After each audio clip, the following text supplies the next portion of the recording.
नमस्कार, स्वागत है आप सभी का सीएनबीसी आवाज पर। आप देख रहे हैं कमाई का अड्डा। मैं हूं हर्षदा। दिल्ली से मेरा साथ दे रहे हैं वीरेन। और भारतीय बाजारों में आज देखिए, अगस्त एक्सपायरी का दिन बढ़त है, लेकिन एक सीमित दायरे में ही कारोबार देखने को मिला है। आज 17,700 के ऊपर हम लगभग ज्यादातर समय बिताते हुए दिखाई दिए हैं। अब नजरें यही होंगी, एक्सपायरी क्या इसी रेंज में रहेगी या फिर हम 17,800 की तरफ बढ़ते हुए दिखाई देंगे। वीरू आपको एक आइडिया देंगे कि फिलहाल डेटा पॉइंट्स क्या दिखा रहे हैं और क्या सजेस्ट कर रहे हैं। निफ्टी बैंक फटाफट से आपकी स्क्रीन पर लेकर आते हैं। करीब करीब 380 अंकों का उछाल यहां पर देखने को मिल रहा है, तो मजबूती यहां ज्यादा देखी जा रही है। 39,400 के लेवल्स, कल ही हमने 39,000 के पार इंडेक्स को जाते देखा था एक बार फिर, और आज और 400 पॉइंट की बढ़त इसने अपने नाम कर ली है।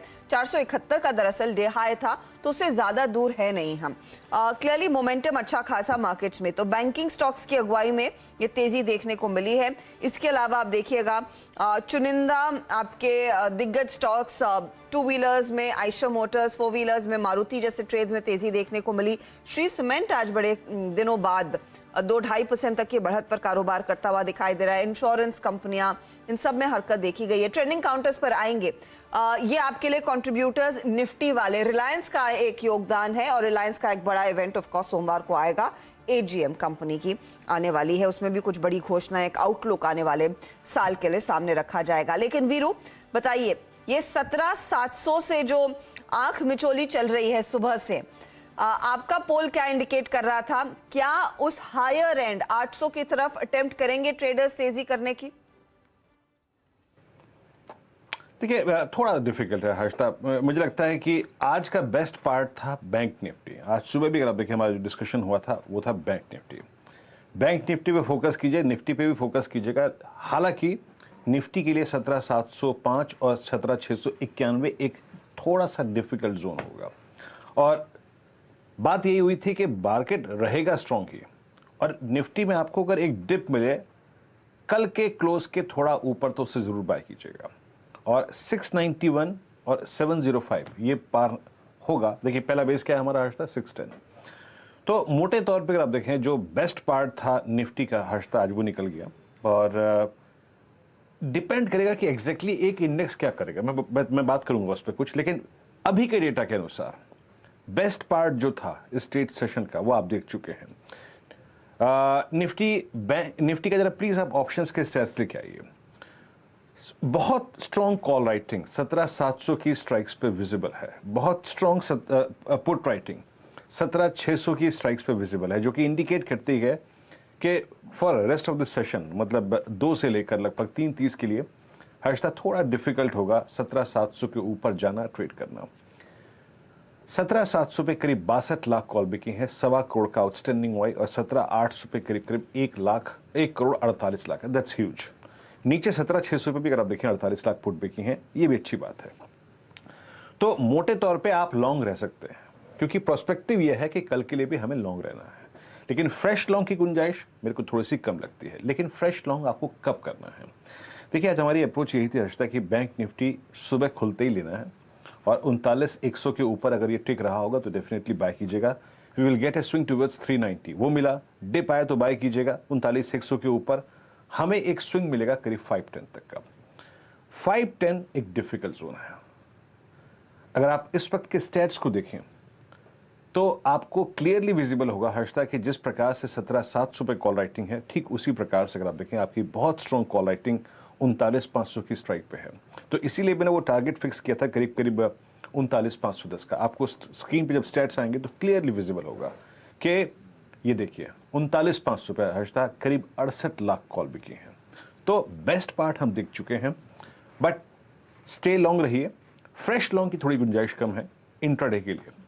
लेकिन फ्रेश लॉन्ग क्या करना है? एक स्पेस बतौर डेटा को देखने के बाद हर्षदा, जो मुझे लगता है जो कि निफ्टी की आगे की स्ट्रेंथ को स्पॉन्सर करेगा, और मैं पिछले लगभग 1 घंटे से मॉनिटर कर रहा हूं, और वो है निफ्टी आईटी। मेरे स्क्रीन पर लेवल है 28874। सारे के सारे स्टॉक फ्यूचर्स लाइक आप देख लीजिए, अधिकतर स्टॉक फ्यूचर्स निफ्टी आईटी में स्ट्रॉन्ग पुट राइटिंग विटनेस कर रहे हैं। तो मेरे को लगता है बतौर ट्रेडर मैं आखिरी के 1-1.5 घंटे में शायद बैंक निफ्टी पे उतना नहीं, निफ्टी पे उतना नहीं जितना कि आईटी स्टॉक्स पर नजर रखूंगा। हर्षदा, तो आईटी काउंटर्स में ज्यादा जोश आने की उम्मीद है या फिर उसी पर दरअसल नजरें होनी चाहिए? हमारे जानकार आपको बताएंगे फिर आपकी क्या रणनीति होनी चाहिए, लेकिन उससे पहले आपको दिखा देते हैं ट्रेंडिंग काउंटर्स। और ट्रेंडिंग काउंटर्स में बैंकों का मैंने आपको जिक्र किया था, जहां पर निफ्टी बैंक आज दरअसल आउट परफॉर्म कर रहा है। तो वही क्विकली आपके लिए लेकर आते हैं वो काउंटर्स जिनमें तेजी बनी है। आरबीएल बैंक का इसका हिस्सा था, लेकिन रिलायंस इंडस्ट्रीज करीब अब आधे % की ही बढ़त रह गई है। ओएनजीसी 1.5% ऊपर, टेक महिंद्रा, वेदांत, ये कुछ स्टॉक्स हैं जहां पर तेजी देखने को मिली है। लेकिन क्लियरली आज का दिन देखिए, ट्रेंडिंग काउंटर्स में कोटक महिंद्रा बैंक 1.25% ऊपर, आरबीएल बैंक 6.5% की तेजी पर, भेल आज 9% से ज्यादा भागा है। तो एल&टी फाइनेंशियल होल्डिंग्स का स्टॉक आज आउट परफॉर्म करता हुआ 8% से ज्यादा के गेन्स यहां देखने को मिले हैं। मंदी की गिरफ्त में कुछ स्टॉक्स हैं। निप्पॉन इंडिया में आज हम देख रहे हैं दबाव, कोरोमंडल इंटरनेशनल 3.5% नीचे, बजाज फाइनेंस, अदानी पोर्ट जैसे ट्रेड्स में भी हमने देखा है थोड़ा सा मुनाफा वसूली का दबाव बनता हुआ दिखाई दिया है। तो ये लार्जली वो काउंटर्स है जिसमें सबसे ज्यादा तेजी या फिर मंदी के ट्रेड्स बनते दिखाई दे रहे हैं वॉल्यूम्स के बल पर। अब आपको मिलवाते हैं हमारे पैनल से। फंडामेंटल्स के लिए आज हम जोड़ रहे हैं संजीव होता को। इसके अलावा टेक्निकल जानकार हमारे साथ हैं प्रकाश काबा, आशीष चतुर्मोता, सचिदानंद उपतेकर, आशीष बहेती और साथ ही साथ अमित सेठ। ये सब आपको बताएंगे आपकी क्या रणनीति होनी चाहिए। कार्यक्रम में आगे खास शेयर हर 10 मिनटों में आपको मिलेंगे 4 का चौका के रूप में। तो एक सस्ता ऑप्शन हम सचिदानंद उपतेकर से लेंगे 2:20 पर। इसी श्रृंखला में एफएनओ का सुपरस्टार 2:30 पर आशीष बहेती देंगे। चार्ट का चमत्कार 2:40 पर आशीष चतुर्मोता के नाम है और मिड कैप फंडा ट्रेड के लिए तैयार रहेंगे संजीव होता साहब, जो 2:50 पर एक स्पेशल ट्रेड आपके लिए शॉर्टलिस्ट करके आए हैं। 2:30 बजे खास सेगमेंट क्या चल रहा है में कुछ स्टॉक्स की बातचीत होगी, डीलिंग रूम चेक भी लिया जाएगा, सब पर चर्चा होगी और स्पेशली आज ध्यान एक्सपायरी पर ज्यादा रहेगा। तो उन्हीं लेवल्स के आसपास दरअसल इस समय इंडेक्स मंडराता हुआ। अच्छा वीरू, एक और फैक्टर, आज आप आईटी कंपनियों की बात कर रहे थे, लेकिन साथ ही ध्यान में रखना है कि विदेशी मार्केट्स में क्या होता हुआ दिखाई दे रहा है। काफी दिनों बाद डाउ फ्यूचर्स दरअसल 200 पॉइंट तक की रैली की तरफ इशारा कर रहे हैं, और खास तौर से तब जब जैक्सन होल वायोमिंग में दरअसल वो बैठकों का सिलसिला शुरू होने वाला है। आज कल ऑफ कोर्स शाम को बयान आने वाले हैं कि क्या दरअसल उनकी रणनीति रहेगी ब्याज दरों को लेकर। फेडरल रिजर्व के प्रेसिडेंट दरअसल इस भाषण देंगे और आईटी से बड़ा क्यों और कहीं नैस्डैक से ही मिलेगा, जो 132 अंकों की बढ़त पर दरअसल फ्यूचर्स ट्रेड करते हुए दिखाई दे रहे हैं। क्या ये नैस्डैक देखकर अब आईटी को लेकर ज्यादा इंटरेस्ट आएगा वीरू? देखिए हर्षदा, बिल्कुल सही कहा आपने। और अगर आप नैस्डैक के चार्ट्स को देखें, आई मीन जिस तरीके से ये प्लेस्ड हैं, कल हर्षदा नैस्डैक ने अपना 100 day exponential moving average regain किया, मतलब सरेंडर नहीं किया था क्लोजिंग बेसिस पे अब तक, और एग्जैक्टली 100 डे पे जाके क्लोज हुआ। और मुझे लग रहा है कि बतौर ट्रेडर आपको नए नए डेस्टिनेशंस खोजने चाहिए। अगर आप निफ्टी आईटी के चार्ट्स को देखें हर्षदा, तो क्या है उसमें क्रिटिकल? 3 दिन का सेल ऑफ रहा निफ्टी आईटी में। आपने विप्रो का जिक्र किया, आपने टीसीएस का जिक्र किया, आपने इन्फोसिस का जिक्र किया, फिर कुछ क्लैरिफिकेशंस भी आए, बट स्टिल 3 दिन का लो वॉलेट नहीं हुआ। और आज का लो कल के लो से ऊपर है, कल का लो परसों के लो से ऊपर था, और लोअर शेडोज जो हैं वो वाइल्ड होती जा रही हैं। सो बतौर ट्रेडर आपका दिमाग सिर्फ एक चीज पे टिका नहीं होना चाहिए, भाई आप तुल गए हैं सिर्फ बैंक पे, नहीं, ऐसा नहीं है। पूरे बाजार को खंगालिए, कहाँ पे अपॉर्चुनिटी नजर आ रही है उस पर फोकस कीजिए ना।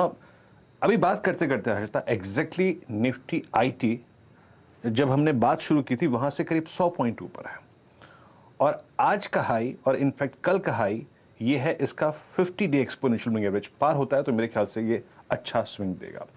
आपने नेस्डैक का पॉइंट रेस किया, बिल्कुल एक सही पॉइंट था वो।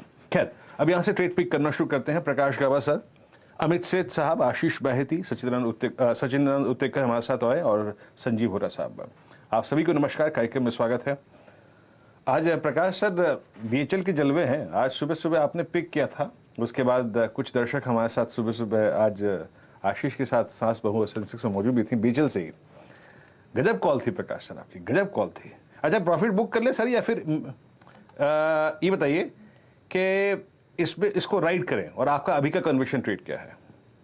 पर हमारा टारगेट टारगेट था करीब 57 का, वो अचीव हो चुका। अब तो करीब 58 के करीब ट्रेड कर रहा है। वो प्रॉफिट इंटरडे करना है तो बुक कर सकते हैं, लेकिन जब इतना बूम मिलता है तो वो एक दिन के लिए नहीं मिलता।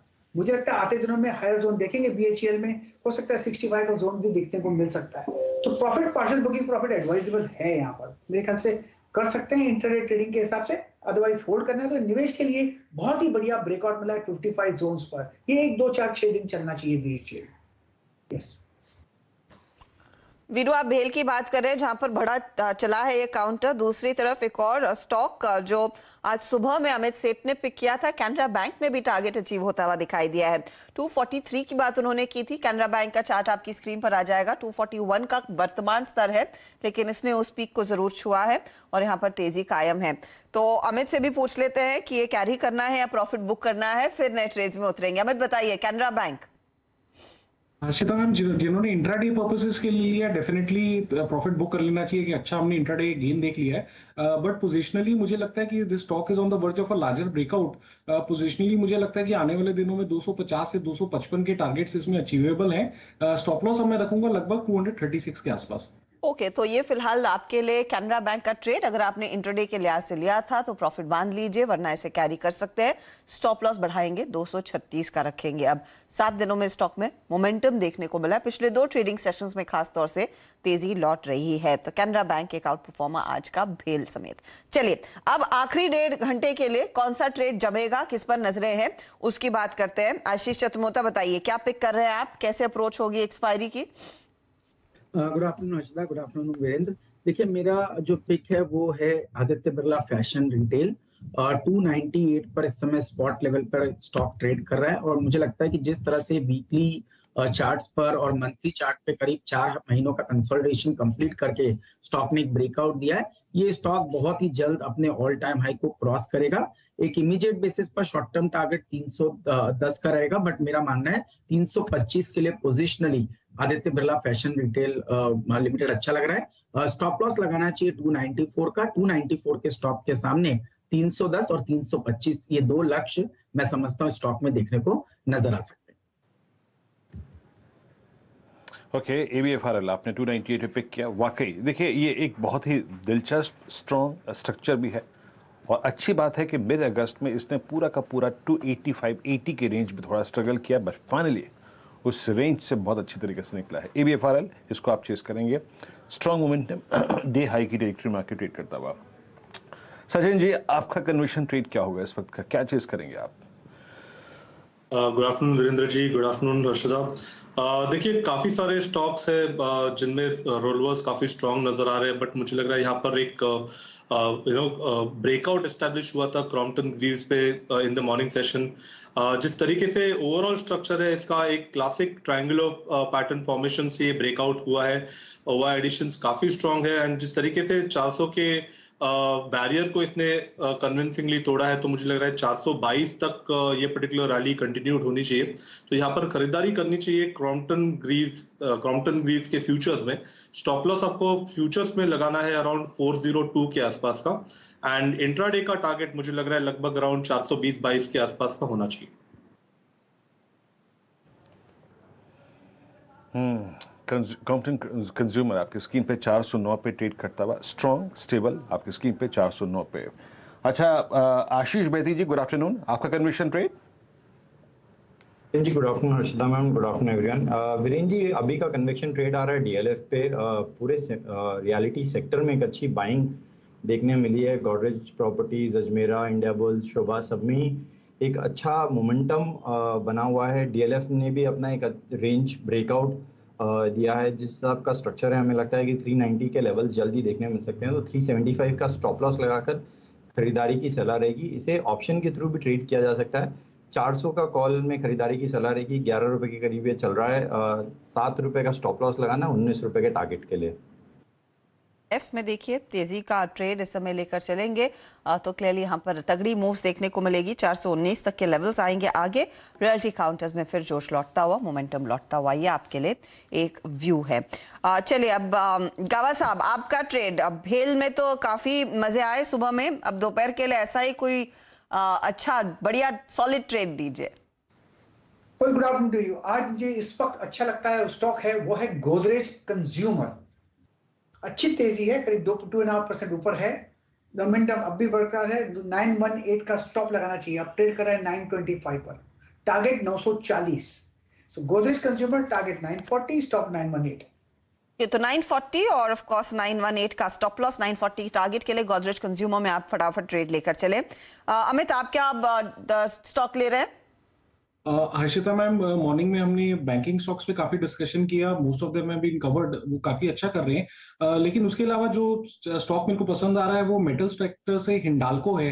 हिंडाल्को में हमने एक पुल बैक देखा था 20 डेमा की तरफ और काफी कंसोलिडेशन देखा है 200 डेमा के आसपास। Today Hindalco has crossed this 200 डेमा, स्ट्रक्चर पॉजिटिव लग रहा है। करंटली प्राइस है 435 का। मेरे टारगेट्स रहेंगे 445 के और स्टॉप लॉस रहेगा 429 का। ओके, हिंडाल्को अगर आप देखिए आपका कन्विक्शन ट्रेड है 435.45 पे मेटल स्पेस में से। अच्छा, इस बीच अब एक फंडामेंटल कॉल लेते हैं। संजीव होरा हमारे साथ जुड़ चुके हैं। संजीव जी नमस्कार, कार्यक्रम में स्वागत है। संजीव जी, आज बाजार में कैपिटल गुड्स, बैंक्स, सब कुछ अगर आप देखें बहुत स्ट्रांगली बिहेव कर रहा है। इनफैक्ट लिक्विड स्टॉक्स भी चल रहे हैं, लेकिन आपका प्रेफर्ड पिक क्या है जिसको आप चेस करेंगे आप इस वक्त? मैं लॉजिस्टिक स्पेस में मुझे महिंद्रा लॉजिस्टिक पसंद आ रहा है, क्योंकि यहाँ पे एक जो ऑटो सेक्टर थीम भी चल रहा है उसका एक पॉजिटिव टेलविंड है कंपनीज के लिए। और इसके जो Q1 नंबर्स थे वो बहुत स्ट्रॉन्ग थे, और आने वाले क्वार्टर के लिए जो कमेंट्री मैनेजमेंट ने दी थी वो बहुत स्ट्रॉन्ग है। नए accounts they have von 200 crore के, जो आने वाले क्वार्टर में रिफ्लेक्ट करेंगे। वेयरहाउसिंग कैपेसिटी बढ़ा रहे हैं, वो भी आने वाले क्वार्टर्स में उनके लिए अच्छा रहेगा। और ये स्टॉक ज्यादा आउटपरफॉर्म किया नहीं है, तो लेवल अच्छा है यहाँ पे। तो मुझे लगता है एक पोजिशनल ट्रेड के हिसाब से 600 का टारगेट यहाँ पे आ सकता है। ओके, तो 600 का टारगेट महिंद्रा लॉजिस्टिक्स में आ सकता है आने वाले समय में। एक तगड़ी तेजी देखने को मिलेगी। याद रखिएगा, ये एक मीडियम टर्म का ट्रेड इस समय आपके लिए सुझाया गया है। तो Hindalco, Godrej consumer, Mahindra logistics, AB fashion, Crompton consumer और DLF, ये वो ट्रेड जो हमारे जानकारों ने आपके सामने किए हैं पेश। इस बीच बड़ी खबर आती हुई डिजाइन लिंक्ड इंसेंटिव के साथ अब तक करीब 49 कंपनियों ने आवेदन दिए थे। ये दरअसल अपडेट आपकी स्क्रीन पर आता हुआ आज आखिरी दिन है इस पर्टिकुलर स्कीम में, जो डिजाइनर लिंक्ड इंसेंटिव वाली स्कीम है उसमें पार्टिसिपेट करने का। और DOT की DLI स्कीम में बेहतर रिस्पांस मिला है, ये फिलहाल एक अपडेट आ रहा है। सैमसंग ने पार्टिसिपेट किया है और 29 और कंपनियां हैं जिन्होंने हिस्सा लिया है। असीम मनचंदा हमारे साथ जुड़ रहे हैं। Design linked incentive scheme, response तगड़ा है असीम? जी सही कहा आपने। देखिए, जो सरकार है वो देश में टेलीकॉम इक्विपमेंट प्रोडक्शन को बढ़ावा जो देना चाहती है, इसके लिए जो है डिजाइनर लिंक इंसेंटिव स्कीम जो है वो लेकर के आई है। जो भी कंपनियां भारत में प्रोडक्शन जो है वो करेंगी उनको 5 से लेकर के 8% तक के इंसेंटिव जो है वो दिए जाएंगे। तो जुलाई में इसके लिए आवेदन मंगाने की शुरुआत जो है वो की थी। आवेदन करने का आज आखिरी दिन है। जो हमें सूत्रों के हवाले से जानकारी मिल रही है कि करीबन 49 कंपनियां जो है वो आगे आई हैं जिन्होंने आवेदन जो है वो किया है। इसमें से 29 कंपनियां जो है वो नई है, इसमें सैमसंग है और बाकी 28 और कंपनियां शामिल है। जबकि जो मौजूदा कंपनियां उसमें से 20 कंपनियों ने आवेदन जो है वो किया है। खासतौर पर इसमें ITI है, तेजस है, D-Link है। इनको एक एडिशनल इंसेंटिव जो है 1% का एडिशनल इंसेंटिव जो है वो दिया जाएगा। खासतौर पर इनको पहले चरण में 4 से 7% के इंसेंटिव जो है वो दिए थे, लेकिन सरकार ने एक क्लैरिफिकेशन जो जारी किया था कि जो मौजूदा कंपनियां है वो इस स्कीम में हिस्सा जो है वो ले सकती है। तो इनको स्कीम में नई स्कीम में माइग्रेट जो कर दिया जाएगा। तो उनको 5 से 8% के इंसेंटिव जो है वो दिए जाएंगे। तो अगले 15 दिनों के अंदर सरकार इसके ऊपर फैसला जो है वो ले लेगी और इन टेलीकॉम कंपनियों को इंसेंटिव जो है देश में प्रोडक्शन करने के लिए जो है वो दिए जाए। ये जो इंसेंटिव होगा वो कितना बड़ा इंसेंटिव रहेगा असीम, उस पर अगर कुछ खुलासा आप कर सके? और लार्जली ये किस तरह के प्रोडक्ट्स के लिए होगा? क्योंकि जहां तक मुझे याद है यहाँ पर किसी ना किसी तरीके से सेमीकंडक्टर चिप डिजाइन को भी बढ़ावा देने के लिए DLI लाई गई थी। क्या वो एक बड़ा जी? देखिए, सरकार ये चाहती है कि जो 5G के इक्विपमेंट्स हैं वो यहाँ पर बने, चाहे वो BTS हो, राउटर हो या दूसरे एंटीनाज हो, वो बनाए, ये कंपनी यहाँ पर के बनाए। तो इसके लिए 12 ऐसे प्रोडक्ट है जिनको की नोटिफाई जो है सरकार ने इस स्कीम के अंदर जो है वो किया है। तो कंपनियां 5G के जो प्रोडक्ट्स है वो बना सकती है। जितना भी कंपनियां इन्वेस्टमेंट करेंगी उसके हिसाब से इनको इंसेंटिव जो है वो दिए जाएंगे। अगर मैं पिछले बार स्कीम पहले चरण की बात करूं तो वो 12,195 करोड़ रुपए की स्कीम थी। और जो टेलीकॉम इक्विपमेंट बनाने वाली कंपनियां, उन्होंने करीबन 20,000 करोड़ रुपए का इन्होंने निवेश जो है इसमें करने के लिए जो है वो भरी थी, और कंपनियों को करीबन 8,000 करोड़ रुपए के इंसेंटिव जो है वो दिए गए थे। तो अब ये दूसरा चरण जो है सरकार जो है वो लेकर के आई है। इसमें 4,000 करोड़ रुपए के इंसेंटिव जो है सरकार जो है वो दे रही है। खासतौर पर डिजाइनर, अगर कंपनियां जो प्रोडक्ट बना रही है उनको भारत में डिजाइन करेंगी तो उनको एडिशनल इंसेंटिव जो है वो दिए जाएंगे, 5 से 8% के इंसेंटिव जो है वो मिलेंगे। तो ये 5G इक्विपमेंट जो भी कंपनियां बनाएंगी, जो ऑप्टिकल फाइबर राउटर जितनी भी यहाँ पर BTS बनाएंगी, तो उनको फायदा जो है इससे पहुंचेगा। तो इनफैक्ट ये टेलीकॉम उपकरण वाली DLI है। एक अलग से DLI सरकार ने शुरू की थी सेमीकंडक्टर इंडस्ट्री को भी बढ़ावा देने के लिए। उस पर शायद आगे डिटेल्स निकल कर आएंगे, लेकिन फिलहाल जो अपडेट असीम के हाथ है वो यही कह रहा है कि 29 और अतिरिक्त कंपनियों ने पार्टिसिपेट किया है। सैमसंग जैसे नाम है, लेकिन इसके अलावा जो डोमेस्टिक प्लेयर्स हैं, ITI हो, डिक्सन हो, तेजस हो, इनके भी नाम शामिल है। दरअसल उन्होंने आवेदन भरे हैं। होता साहब देखिए, ये 5G नेटवर्क के आने के पहले तैयारी हो रही है। हम सब जानते हैं कितनी अग्रेशन से टेलीकॉम कंपनियां दरअसल इन्वेस्ट करती हुई दिखाई देंगी, लेकिन ये कुछ छोटी कंपनियां हैं जो इंफ्रास्ट्रक्चर सेटअप करने के लिए मदद करने वाली हैं। इस DLI के तहत कौन सी टेलीकॉम प्रोडक्ट मैन्युफैक्चरिंग कंपनियों पर आप फंडामेंटली बुलिश रहेंगे, क्योंकि अब विकल्प ज्यादा हैं। ITI जो सरकारी कंपनी है, फिर डिक्सन काम करती है, तेजस जैसी लिस्टेड एंटिटीज जो टाटा ग्रुप की अब हो चुकी है। टाटा ग्रुप का एक बड़ा इन्वेस्टमेंट है उस पर्टिकुलर एंटिटी में। आप फंडामेंटली किस कंपनी पे ज्यादा कॉन्फिडेंट है एक निवेश पर्सपेक्टिव से? जी हर्षदा, अगर देखें तो गवर्नमेंट का इंटेंट बहुत ही क्लियर है कि मेक इन इंडिया को यहाँ से और आगे लेके जाना है। वो अपना चिप शॉर्टेज का जो इशू हम झेल रहे थे, वहाँ पे भी अपना मेक इन इंडिया करवाना है। बाकी जो टेलीकॉम इक्विपमेंट्स है वहाँ पे भी अपने को पैसा डालना है और मेक इन इंडिया करना है। लेकिन जब फंडामेंटल्स की बात आती है तो आई बिलीव स्टॉक है जो के लिए अच्छा लगता है, क्योंकि स्टॉक गिरा क्योंकि फंडामेंटली अच्छा लग रहा है। तेजस नेटवर्क एक बहुत अच्छी कंपनी है, लेकिन मुझे वैल्यूएशन लेवल से अभी भी कंफर्ट नहीं है। लेकिन as a company Tejas network अगर कोई 5-6 साल का व्यू लेना चाहता है तो डेफिनेटली तेजस नेटवर्क को भी दे सकते हैं। लेकिन डिक्सन को 1-1.5 साल के व्यू के लिए भी ये लेवल में लिया जा सकता है। डिक्सन और ITI लिखाई है आपकी स्क्रीन पे, एक बार वो भी लिखाई। लेकिन हाँ, ये संजीव वोटा साहब ने कहा कि अगर आपको एक ऐसा स्टॉक पिक करना है जिसको आप शायद थोड़ा सा लेकर एक्यूमुलेट करके बैठें तो वो यही स्टॉक हो सकता है। ITI पे आपकी स्क्रीन पर आप देखें 16-15 पे ट्रेड करता हुआ। एक बार डिक्सन का चार्ट लेके आइएगा प्लीज़, स्क्रीन पर रखिएगा और आशीष से एक बार व्यू लेते हैं। देखिए अमूमन क्या होता है कि हम भारी स्टॉक्स देखने के बाद थोड़ा सा स्लिप कर जाते हैं उससे, लेकिन चार्टिकली आशीष, मैं डेरिवेटिव्स में देख भी रहा था इस स्टॉक को, बहुत स्ट्रांगली अगर आप देखें ये पॉइज्ड है। इनफैक्ट इस चार्ट की खूबी क्या है मैं बताता हूँ आपको। दिसंबर 2021 में इसने एक हाई लगाया, करीब करीब वो था 5825 का। अब सारी खबरें जिस तरीके से अलाइंड हैं आशीष, आज बातचीत करते करते ये स्टॉक अपना 200 डे एक्सपोनेंशियल मूविंग एवरेज एक जमाने बाद यानी अप्रैल के बाद रीगेन कर रहा है। क्या ये एक अच्छा बेस है इन खबरों के बीच में इस स्टॉक को पकड़ने के लिए? बिल्कुल। तो वीरेंद्र, यहाँ पर हमें मालूम है कि किस तरह से इलेक्ट्रॉनिक मैन्युफैक्चरिंग के ऊपर काफी फोकस गवर्नमेंट का है और स्टॉक में काफी अच्छा परफॉर्मेंस पहले दिखाया। अब ये पिछले 5 महीनों से एक ब्रॉड कंसोलिडेशन फेज में ट्रेड कर रहा था और आज के दिन इसने इवेंचुअली अपने 200 डे एक्सपोनेंशियल मूविंग एवरेज को क्रॉस किया। साथ ही साथ अपने 4 महीने के हाईज को स्टॉक अप क्रॉस करने की तैयारी कर रहा है 4200 के ऊपर।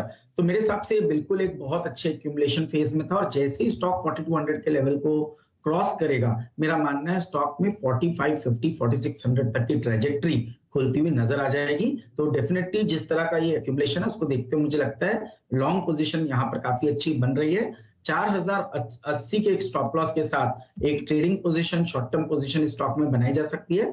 4500 4600 के लक्ष्य आने वाले 2 से 3 हफ्तों में इस स्टॉक में देखने को नजर आ सकते हैं।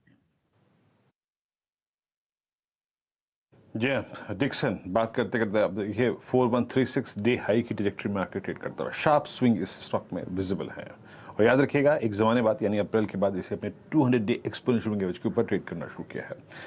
निफ्टी 17,670 पे थोड़ा सा और रिट्रेस हुआ है। बैंक निफ्टी 39,355 पे थोड़ा सा और रिट्रेस हुआ है। थोड़ा सा रेस्ट मोड में इंडिसेस चले गए हैं एक्सपायरी डे पे। अब एक काम करते हैं, यहाँ से हम अपना जो खास सेगमेंट है 4 का चौका उसकी शुरुआत करते हैं और इस क्रम में पहला जो कॉल है सस्ता ऑप्शन वो आएगा सचिदानंद उत्तेकर जी के सौजन्य से। सचिन जी बताइए क्या पिक किया है आपने? वीरेंद्र जी, यहाँ पर बैंकिंग में से कैनरा बैंक का स्ट्रक्चर काफी इंटरेस्टिंग है। पिछले 3 दिनों की जो रैली हुई है उसमें क्लियरली एक वी पैटर्न ब्रेकआउट एस्टैब्लिश हुआ है 240 के लेवल के ऊपर। तो मुझे लग रहा है ये पर्टिकुलर रैली एटलीस्ट नेक्स्ट 3 से 6 दिनों के लिए कंटिन्यूड रहनी चाहिए। एंड ये जो पैटर्न है इसके टारगेट लगभग अराउंड 260 तक अभी प्लेस्ड है। तो यहाँ पर आपको खरीदारी करनी है 240 का ही कॉल ऑप्शन सितंबर सीरीज का, जो लगभग अराउंड 13 के आसपास फिलहाल ट्रेंड हो रहा है। स्टॉप लॉस आपको लगाना है 10.5 के आसपास का। पहला टारगेट होगा इंट्राडे के लिहाज से 16 का, बट पोजिशनली मुझे लग रहा है 20 तक ये पर्टिकुलर मूव एक्सटेंड होनी चाहिए। सो खरीदारी करनी है कैनरा बैंक का 240 का कॉल ऑप्शन सितंबर सीरीज का। 40 का कैनरा बैंक का कॉल लेकर चले। ऑफ कोर्स ये सितंबर सीरीज का ही ट्रेड होगा। 13 रुपए पर है ये। यहाँ पर अच्छे खासे रिटर्न्स बनते दिखाई देंगे। सुबह वाले टारगेट्स अचीव हुए हैं। अब ये ट्रेड एक्सटेंड भी किया जाए, अमित कुछ ही देर पहले कह रहे थे, और अब टारगेट आ गया है 240 का कॉल लेकर चले। 16 पहला टारगेट रहेगा, आगे फिर 20 तक के लेवल्स भी अचीव होंगे। ये है वो सस्ता ऑप्शन जो आज दरअसल सचिदानंद उत्तेकर ने शॉर्टलिस्ट किया है। चलिए अब इनफैक्ट एक और डेवलपमेंट है, असीम हमारे साथ बने हुए हैं। असीम, इनफैक्ट आज ये 5G वाले मामले में एक और बड़ी खबर आ सकती है। क्या एक्सपेक्ट कर रहा है यहाँ पर, क्या एक्सपेक्ट किया जाए? किसी तरह के नॉर्म्स सामने निकल कर आएंगे? जी सही कहा आपने। देखिए, दूरसंचार विभाग ने टेलीकॉम कंपनियों को 5G स्पेक्ट्रम का आवंटन जो कर दिया है। कंपनियां अब उसके रोल आउट की तैयारी जो है वो कर रही है। कंपनियों को इंफ्रास्ट्रक्चर लगाना पड़ेगा, जिसमें कि टावर लगाने पड़ेंगे, ऑप्टिकल फाइबर जो है बिछानी पड़ेगी। तो सरकार ने अब उसके लिए नियम जो है काफी आसान जो है वो कर दिए हैं। इससे के नियम जो है वो कहा जाता है, इसमें जो भी कंपनी होगी, टावर कंपनी होगी, ऑप्टिकल फाइबर बिछाने वाली कंपनी होगी, उसको दूरसंचार विभाग के पास पोर्टल पे आवेदन जो है वो करना पड़ेगा। उसको सरकारी जो राज्यों की एजेंसीज हैं, जो उनकी म्यूनिसिपल अथॉरिटीज है, उसके पास जो नहीं जाना पड़ेगा। उनके आवेदन को 60 दिन के अंदर मंजूरी जो है वो मिलेगी। फीस जो है सरकार ने काफी जो है तय कर दिया है। अगर आपको टावर लगाना है तो आपको 10,000 रुपए की फीस जो है वो चुकानी पड़ेगी। अगर आपको ऑप्टिकल फाइबर बिछानी है तो आपको प्रति किलोमीटर जो है 1,000 रुपए की फीस जो है वो देनी पड़ेगी। और अगर आपको स्मॉल सेल टावर लगाना है तो उसके लिए 1,000 रुपए की फीस जो है देनी पड़ेगी। अगर आपको सरकारी बिल्डिंग के ऊपर टावर लगाना है तो आपको कोई फीस जो है वो नहीं देनी है। निजी बिल्डिंग के ऊपर टावर लगाना है तो आपको कोई मंजूरी जो है वो नहीं लेनी है। तो ये सारे नियम जो है काफी आसान जो है सरकार ने कर दिए हैं। आज दूरसंचार मंत्री जो है इसकी घोषणा जो है 4 बजे के आसपास जो है वो कर सकते हैं। तो टेलीकॉम कंपनियों को इसको फायदा जो होगा, जो भी टावर लगाने वाली कंपनियां उनको फायदा होगा, ऑप्टिकल फाइबर बिछाने वाली कंपनियों को फायदा होगा। इससे क्या होगा कि 5G का रोल आउट जो है उसकी स्पीड जो है काफी तेजी से बढ़ेगी। अगले 1 साल के अंदर आप देख सकते हैं कि 5G जो है देश के कोने कोने तक जो है इस नियमों के आसान करने से पहुंच सकता है। जी हाँ, तो 5G अगर देश भर में बढ़ाना है उसका यूजेज, तो उसके लिए इंफ्रास्ट्रक्चर तैयार किया जाएगा और ये तमाम वो कंपनियां हैं जो इंफ्रास्ट्रक्चर से जुड़ी हुई हैं। शुक्रिया असीम इस अपडेट के लिए। असीम 2 खबरें दे रहे थे वहां पर, लेकिन 5G का देखिए एंड यूज कैसे होगा? या तो आपके लिए जियो प्रोवाइड करेगा भारती या वोडाफोन। टेलीकॉम स्पेस में आज एक बड़ी घटना ये भी हुई है कि भारती एयरटेल स्क्रीन पर रखिएगा। एक तो हमारी खबर पर मोहर लगी। कल ही दोपहर में हम बात कर रहे थे, जैसे यतिन हमारे साथ स्टूडियो में जुड़े थे, कि सिंगटेल दरअसल भारती एयरटेल में हिस्सा बेचने वाला है और वो हिस्सा सीधे प्रोमोटर्स के हाथ ही जाएगा। 740 के लेवल्स पर अब थोड़ा सा स्टेडी हो गया है। होता साहब, ये पूरे टेलीकॉम प्ले में एक तो ये सिंगटेल की हिस्सेदारी भारती टेलीकॉम ने खरीदी, तो ये पर से इंटर प्रोमोटर ट्रांसफर हुआ, जो एक पॉजिटिव है कि किसी दूसरी पार्टी को नहीं बेची, खुले बाजार में इन्होंने नहीं बेची। और भारती टेलीकॉम और भी इन्वेस्ट करने को तैयार है कंपनी में इन लेवल्स पर भी। दूसरी तरफ ये 5G का प्ले इनके लिए कितना बड़ा गेम चेंजर साबित होगा, क्योंकि इसकी तैयारी 2 बड़ी कंपनियों ने इनफैक्ट काफी अग्रेसिवली कर ली है। जी हर्षदा, 5G एक बहुत बड़ा ही टेलविंड है एंटायर टेलीकॉम सेक्टर के लिए, क्योंकि इसका जो यूसेज है वो एंटरप्राइज के लिए बहुत बड़ा होगा और ऑलमोस्ट 40% इसका एंटरप्राइज में जाएगा, जहां पे मुझे लगता है कि आरपू को इंक्रीज करने में और ये स्टेबिलिटी प्रोवाइड करने में भी ये कारगर साबित होगा और मार्जिन्स यहाँ से भी बढ़ सकते हैं टेलीकॉम कंपनीज के लिए। और जिस तरह का अभी स्पेक्ट्रम ऑक्शन हुआ वहां पे हमने देखा है कि कोई एग्रेसिव बिडिंग नहीं था, प्राइसिंग नहीं था और सबके बैलेंस शीट अभी बहुत स्ट्रांग है। रिलायंस जियो की बात करें या भारती की बात करें तो बहुत स्ट्रांग फुटिंग में है प्लेयर्स ये उसको मार्केट शेयर गेन करने के लिए या आरपू बढ़ाने के लिए। तो मुझे लगता है टेलीकॉम सेक्टर एक अच्छे फुटिंग पे है और भारतीय एयरटेल तो 8 टाइम्स EBITDA पे बहुत ही रीजनेबल है। तो ये मुझे लगता है 2-3 साल के लिए तो डेफिनेटली यहाँ पे निवेश करना चाहिए। बात ही टेली पर आप देखें तो खबर CNBC की आवाज़ पर मोहर लगी। कल यतीन हमारे साथ थे सुबह, इसी शाम को अगर आप देखें क्लोजिंग बात करते हुए सुबह मोहर लगी उस खबर पे और एक स्ट्रॉन्ग ओपनिंग की बात देखें। स्टॉक अमूमन क्या होता है, बैकफुट पे आ जाता है, ऐसा होता है। मीनवाइल जरा प्लीज निफ्टी लेके आइए। 17,670 पर 39,331 पर अगर कोई इंडेक्स पे ट्रेड होगा तो मैं दोबारा आऊँगा। लेकिन आशीष चतुर्मोता जी, मैं IT पर बात कर रहा था आई थिंक, और एक चार्ट रखता हूँ मैं जो कि सबसे आई थिंक इंटरेस्टिंगली पॉइज्ड है पूरे IT स्पेस में, और वो है टेक महिंद्रा। आपने भी टिप्पणी करी और मेरे को मालूम है, इनफैक्ट ये राजेश सतपुते जी का भी बहुत एक कन्विक्शन वाला ट्रेड है। इसकी प्लेसमेंट आपको लग कैसी रही है? 1085 पे अभी भी ये stock 50 day exponential moving average के ऊपर ट्रेड करता हुआ। इसमें ऑप्शन एक्टिविटी बहुत स्ट्रांग रहती है और जब ये स्विंग देता है तो बहुत स्ट्रांग स्विंग देता है। आज से 4-5 रोज पहले आपने एक बार माइंट्री पे टिप्पणी की थी, उस दिन माइंट्री में अच्छा स्विंग मिला था। 1085 पे आपको ये प्लेस्ड कैसा लगता है? क्योंकि ये वो स्टॉक है जो कि सबसे स्ट्रांगली अपने 20 डे एक्सपोनेंशियल मूविंग एवरेज के साथ अलाइन होकर, बड़े एवरेजेस के साथ अलाइन होकर एक बेस बिल्डिंग एक्सरसाइज कर रहा है। आपका टेक आशीष? बिल्कुल, तो वीरेंद्र यहाँ पर हम देख रहे हैं कि एक बहुत बड़े करेक्शन के बाद यानी स्टॉक ने करीब 1850 के आसपास ऑल टाइम हाई बनाया और वहां से एक डीप करेक्शन आया। और ये डीप करेक्शन का अगर से आप कैरेक्टरिस्टिक देखेंगे तो पिछले 7 हफ्तों से कंसिस्टेंट बेसिस पर स्टॉक में एक अच्छी स्ट्रेंथ बनती हुई स्लोली हायर बॉटम का स्ट्रक्चर बनता हुआ नजर आ रहा है। और जबकि हम देख रहे हैं बाकी IT स्टॉक्स में शायद उतनी जल्दी रिकवरी या ये एक शार्प बेस बिल्डिंग नहीं बन रही है, बट उसके विपरीत टेक महिंद्रा में जो बेस बिल्डिंग है वो काफी स्ट्रांग हो रही है, वॉल्यूम का पार्टिसिपेशन काफी अच्छा हो रहा है। तो यहाँ मेरा मानना है कि 1060 पे एक बहुत बढ़िया बेस टेक महिंद्रा बना चुका है और यही ऐसा स्टॉप लॉस होना चाहिए जहां जिसको स्टॉप लॉस लगाकर एक लॉन्ग पोजीशन टेक महिंद्रा में बनानी चाहिए। ऊपर में मैं समझता हूँ 1150 से लेके 1200 रुपए तक की ट्रेजेक्टरी टेक महिंद्रा के स्टॉक में बनती हुई नजर आ सकती है और एक अच्छा आउट परफॉर्मेंस पूरे IT बास्केट में टेक महिंद्रा की तरफ से आता हुआ नजर आ सकता है। आप जितने भी IT स्टॉक्स को देख लीजिए, सबसे स्ट्रांगली प्लेस्ड अराउंड बेस अगर कोई स्टॉक है तो वो यही है। कोई ऑप्शन जरा प्लीज एक बार 1080, 1100 या फिर इसका 100 डे में आता है करीब करीब 1130 की जोन में 1020 की कॉल। आशीष, अगर एक कॉल लेके छोड़ दें एक सबसे स्ट्रांग चार्ट पे जो कि बेस पे बैठा है, तो वो कौन सी कॉल होगी? बिल्कुल, तो देखिए मेरे हिसाब से 1100 की यानी कि थोड़ी सी slightly out of the money call option सितंबर सीरीज की 38 रुपए पे ट्रेड कर रही है, वहां पर पे ध्यान रखना चाहिए। इसका 3 दिन पहले लो करीब 25 रुपए के आसपास बना था, तो वही 25 रुपया का एक स्टॉप लॉस रखकर लॉन्ग पोजीशन इस 1100 की सितंबर की कॉल ऑप्शन में बनाना चाहिए। अगर से ट्रेड सही जाता है तो मेरे हिसाब से जो जगह है वो आपको 75 रुपए तक आती हुई नजर आ सकती है। तो 75 रुपए से 80 रुपए के लक्ष्य इस 1100 की कॉल ऑप्शन में देखने को नजर आ सकते हैं। तो 25 रुपए का स्टॉप लॉस और 75 रुपए के लक्ष्य 1100 की टेक महिंद्रा की सितंबर की कॉल ऑप्शन में देखने को नजर आ सकते हैं। टेक महिंद्रा में एक तेजी वाला ट्रेड 1100 का कॉल आप लेकर चले जो 39 के आसपास उपलब्ध है। यहाँ पर भी अच्छे रिटर्न्स बनने के पूरे चांसेस। तो टेक्नोलॉजी पर देखिए फिर बुलिश व्यू इस समय आ रहा है। वैसे बारी है अब FNO सुपरस्टार की और उसके बाद फिर एक और सेक्टर की चर्चा करेंगे जो आज काफी ज्यादा एक्शन में है। लेकिन आशीष बहेती पहले आपके पास आ रहे हैं, बताइए क्या ट्रेड ले रहे हैं आप?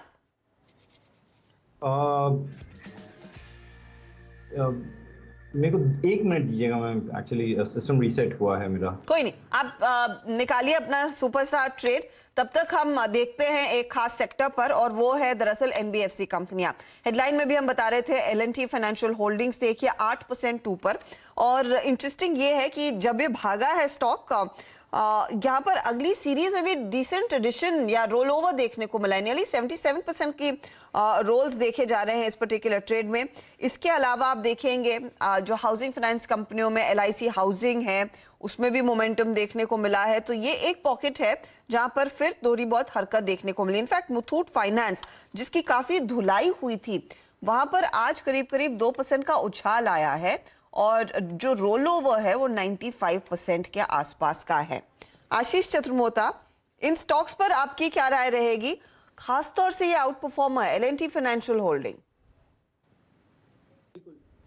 देखिए अर्चना, ये हमें देखना होगा कि ये जो स्टॉक है एल&टी फाइनेंशियल होल्डिंग, ये काफी लंबे समय तक एक अंडर परफॉर्मेंस की कैटेगरी में रहा, और आज हमने देखा कि suddenly more than 3 crore volumes ये स्टॉक ने एक बड़ा ब्रेकआउट वीकली चार्ट पर आपको 80 रुपए के ऊपर जाते हुए दिखाया है। तो मेरे हिसाब से आज इस स्टॉक का एक तरीके से मैं कहता हूं एक बहुत ही इवेंटफुल डे इसको मानना चाहिए, और इस रैली के बाद हो सकता है 3 से 4 दिन ये स्टॉक कंसोलिडेट करे 80 से लेके 83-84 लेवल तक। बट जिस तरह से आज वॉल्यूम के साथ ये बड़ा ब्रेकआउट हुआ है, उसको देखते हुए मैं कह सकता हूं कि ये स्टॉक बहुत ही जल्द 92 से लेकर 95 की ट्रेजेक्ट्री आने वाले दिनों में कुछ हफ्तों में दिखा सकता है। साथ ही साथ एक चीज और मैं कहूंगा कि लॉन्ग टर्म चार्ट पर अगर से फॉलिंग रेजिस्टेंस लाइन हम स्टॉक पर डालते हैं, तो ये जो 80 रुपए का क्रॉसओवर है, ये बहुत डिसाइसिव क्रॉसओवर के तौर पर देखा जाएगा।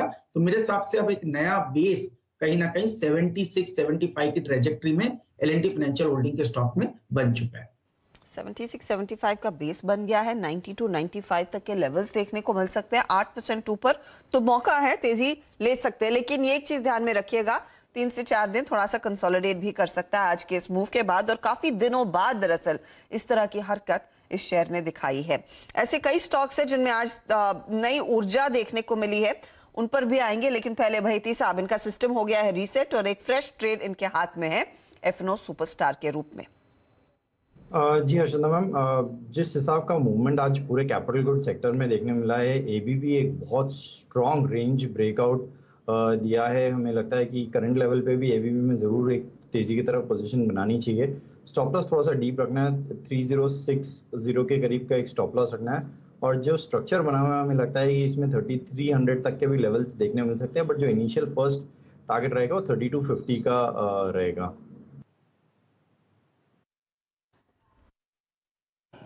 एबीबी देखिए, ये स्टॉक वो है जो कि अपनी ऑल टाइम हाई ट्रेजेक्ट्री में ट्रेड कर रहा है। ये आशीष भाई जी, आपने इसका स्टॉप लॉस का सुझाया, जरा प्लीज बताएंगे एक बार जरा प्लीज, क्योंकि स्टॉक ऑल टाइम ट्रेजेक्ट्री में है, कल भी वाइल्ड था, आज भी वाइल्ड था। सर 3080 के करीब का स्टॉप लॉस रखना है। ओके, 3080 के आसपास अगर आप देखें आपको स्टॉप लॉस रखना है और ये ट्रेड पिक करना है। एबीबी सबसे वाइल्ड स्टॉक रहा है ये इस पूरे स्पेस का। संजीव होरा साहब, आपका कैपिटल गुड्स में इस वक्त प्रीफर्ड स्टॉक क्या है? नो डाउट आई थिंक इतने बड़े स्विंग के बाद शायद आप एबीबी को प्रीफर ना करें। जैसे कि मैं कल कह रहा था कि अक्टूबर 2020 में इस स्टॉक का भाव था करीब करीब 1050, इट्स नाउ 3159। क्या गजब का मूव दिया। होरा साहब, आपका प्रीफर्ड स्टॉक इस स्पेस में, कैपिटल गुड्स स्पेस में? जी, कैपिटल गुड्स में हम लोग बहुत पॉजिटिव हैं, और मुझे लगता है एक साइक्लिकल ये अपटिक में है, और ये कम से कम 3 से 5 साल तक रहेगा।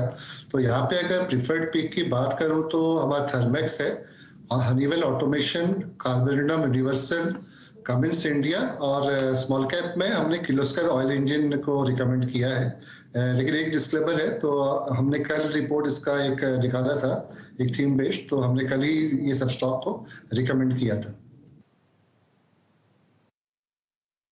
थर्मेक्स आपका प्रेफर्ड पिक है और आपकी स्क्रीन पे 2420 पे। और आशीष, आज आपने सुबह सुबह सिमंस की कॉल दी थी मेरे ख्याल से, मुझे याद है, बट वो इतना एक स्ट्रॉन्ग मूव दे नहीं पाया। 2891 पे आज मॉर्निंग में करीब 2960 का इंट्राडे हाई क्रिएट किया था। आई मीन आशीष, आपको लगता है कि इट्स जस्ट एक्सपायरी इम्पैक्ट, क्योंकि वहां पे 3000 पे कॉल राइटर भी है जो कि अगस्त महीने का खड़ा हुआ है, अगर एक्सपायरी के बाद इसको अप्रोच करना हो तो कैसे अप्रोच करेंगे आप, और कौन सा लेवल है जिस पर आप एंट्री करना चाहेंगे? अभी भी एंट्री पॉइंट ठीक है क्या इसका? बिल्कुल, तो बिल्कुल आपने सही कहा, ये अभी एंट्री पॉइंट बहुत अच्छा है और ये जो डिप है ये अपॉर्चुनिटी दे रहा है स्टॉक में लॉन्ग पोजीशन क्रिएट करने के लिए। 2893 इस समय स्पॉट लेवल पर ट्रेड कर रहा है। मेरे हिसाब से 2840 पे एक बहुत ही बढ़िया सपोर्ट इस सीमेंस के स्टॉक के अंदर में है और जिस तरह का लॉन्ग टर्म स्ट्रक्चर बन रहा है उसको देखते हुए मेरा मानना है 3050 3100 तक की ट्रेजेक्ट्री आपको सीमेंस के स्टॉक में देखने को नजर आएगी। और वीरेंद्र, हमने इस पूरे पैक में सीमेंस, एबीबी, क्यूमिंस जैसे स्टॉक की पहले भी बहुत बार चर्चा की। मुझे लगता है पूरा पैक अभी भी काफी प्रॉमिसिंग लगता है। तो सीमेंस पे, क्यूमिंस पे और एबीबी पे हमारा पॉजिटिव रुझान आने वाले समय के लिए अभी भी बना हुआ है, क्योंकि हम पूरी केपेक्स थीम पर काफी पॉजिटिव हैं। पूरे केपेक्स थीम पर पॉजिटिव। और ये देखिए, आपने एबीबी का जिक्र किया और सामने कई और विकल्प भी खुल गए। तो एफएनओ का सुपरस्टार ट्रेड जो आशीष बहेती ने आपके सामने रखा वो है एबीबी। 3250 का इनका टारगेट था। इसके बाद कई छोटी कंपनियां फंडामेंटली जो इस समय पसंद आ रही हैं इसी सेक्टर में जो काम करती हैं, उसमें थर्मैक्स है, Carborundum universal, Kirloskar oil engines का जिक्र कर रहे थे होता साहब, और अब एबीबी, सीमेंस जैसे ट्रेड्स पर आशीष चतुर्मोता भी कह रहे हैं जी हाँ, यहाँ पर ट्रेंड बढ़िया तेजी का बना है और इस सेक्टर पर आप बुलिश रह सकते हैं। आज इनफैक्ट एल&टी पर एक तेजी का ट्रेड भी आया था। खिलाड़ी नंबर 1 में मुझे याद है सुबह में वो स्टॉक माइल्ड गेंस करीब 1900 के आसपास इस समय ट्रेड करता हुआ दिखाई दे रहा है। इस बीच बड़ी खबर आ रही है कि गेहूं के बाद अब आटे के एक्सपोर्ट पर दरअसल सरकार पाबंदी लगा रहा है। गेहूं आटे निर्यात पर कैबिनेट का एक बड़ा फैसला दरअसल कुछ ही देर पहले आया और एक्सपोर्ट पर पाबंदी का फैसला कैबिनेट ने ले लिया है। हमारे साथ लक्ष्मण रॉय, हमारे इकोनॉमिक पॉलिसी एडिटर, जुड़ रहे हैं। लक्ष्मण, ये क्या ट्रिगर फैक्टर है कि अब आटे के निर्यात पर भी कैबिनेट ने पाबंदी लगाई है?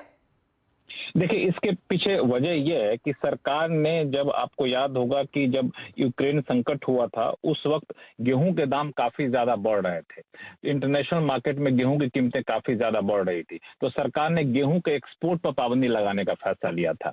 लेकिन जब गेहूं का एक्सपोर्ट पर पाबंदी लगाया तो अचानक से अंतर्राष्ट्रीय बाजार में गेहूं का एक्सपोर्ट तो कम हो गया, लेकिन गेहूं के आटे की डिमांड काफी ज्यादा बढ़ गई। डिमांड इस कदर बढ़ गई कि अप्रैल से लेकर जुलाई 2022 तक पिछले साल की इसी अवधि के मुकाबले 200% गेहूं के आटे के एक्सपोर्ट में बढ़ोतरी देखने को मिली। इसका नतीजा ये निकला कि घरेलू बाजार में गेहूं के आटे के दाम बढ़ने शुरू हो गए। अब यहाँ पे चूंकि आने वाले दिनों में फेस्टिव सीजन होने जा रहा है, तो इस गेहूं के आटे के दाम के कीमतों पर काबू पाने के लिए सरकार गेहूं के आटे के एक्सपोर्ट पर पाबंदी लगाना चाहती थी।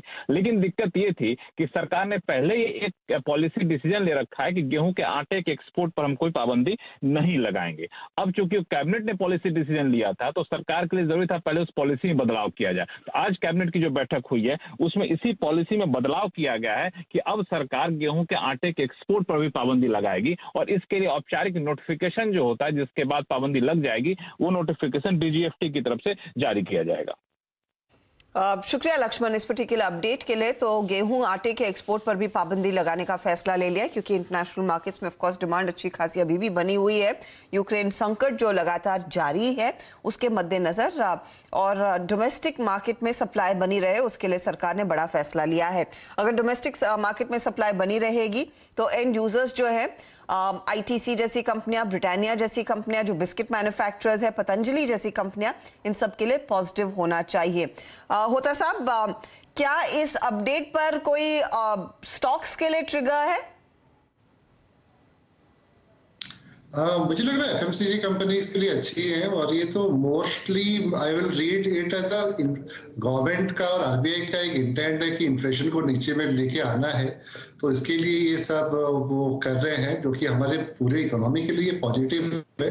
तो आईटीसी फोकस में रहना चाहिए because they are the largest buyer of wheat और उनके वो फोकस में रहना चाहिए कि जो अगर ये बैन आता है तो। चलिए, आईटीसी 313.75 पे अगर आप देखें डेलो की ट्रैजेक्टरी में ट्रेड कर, आईटीसी का जो मोमेंटम है थोड़ा सा अगर आप देखें लॉस्ट हुआ है। इस बीच एक्सपायरी डे और याद रखिएगा ऑप्शन राइटर्स ने पूरा ग्रिप लिया था, जैसे कि हम 2 बजे चर्चा कर रहे थे कि फ्रेश लॉन्ग ट्रेड पे रिवॉर्ड नहीं है। 2 बजे क्या बात हुई हमारी? फ्रेश लॉन्ग ट्रेड पे रिवॉर्ड नहीं है।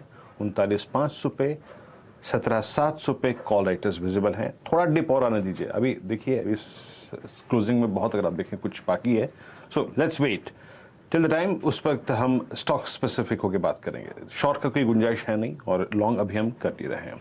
देखिए इस कार्यक्रम में बहुत सारे स्टॉक्स की बात हुई है, जिसमें BHL की बात हुई, L&T फाइनेंस का जिक्र हुआ, ABB का जिक्र हुआ, और ABB देखिए आशीष बहती जी के चलने के बाद क्या गजब का मूव देखे आया। एक स्टॉक और है एक वाइल्ड स्विंग दे रहा है, और वाइल्ड स्विंग में मतलब आज की इस कैंडल में इतने सारे एवरेजेस अगर आप देखें ये कंटेन कर रहा है, अपने अंदर रखे हुए है कि पूछिए मत।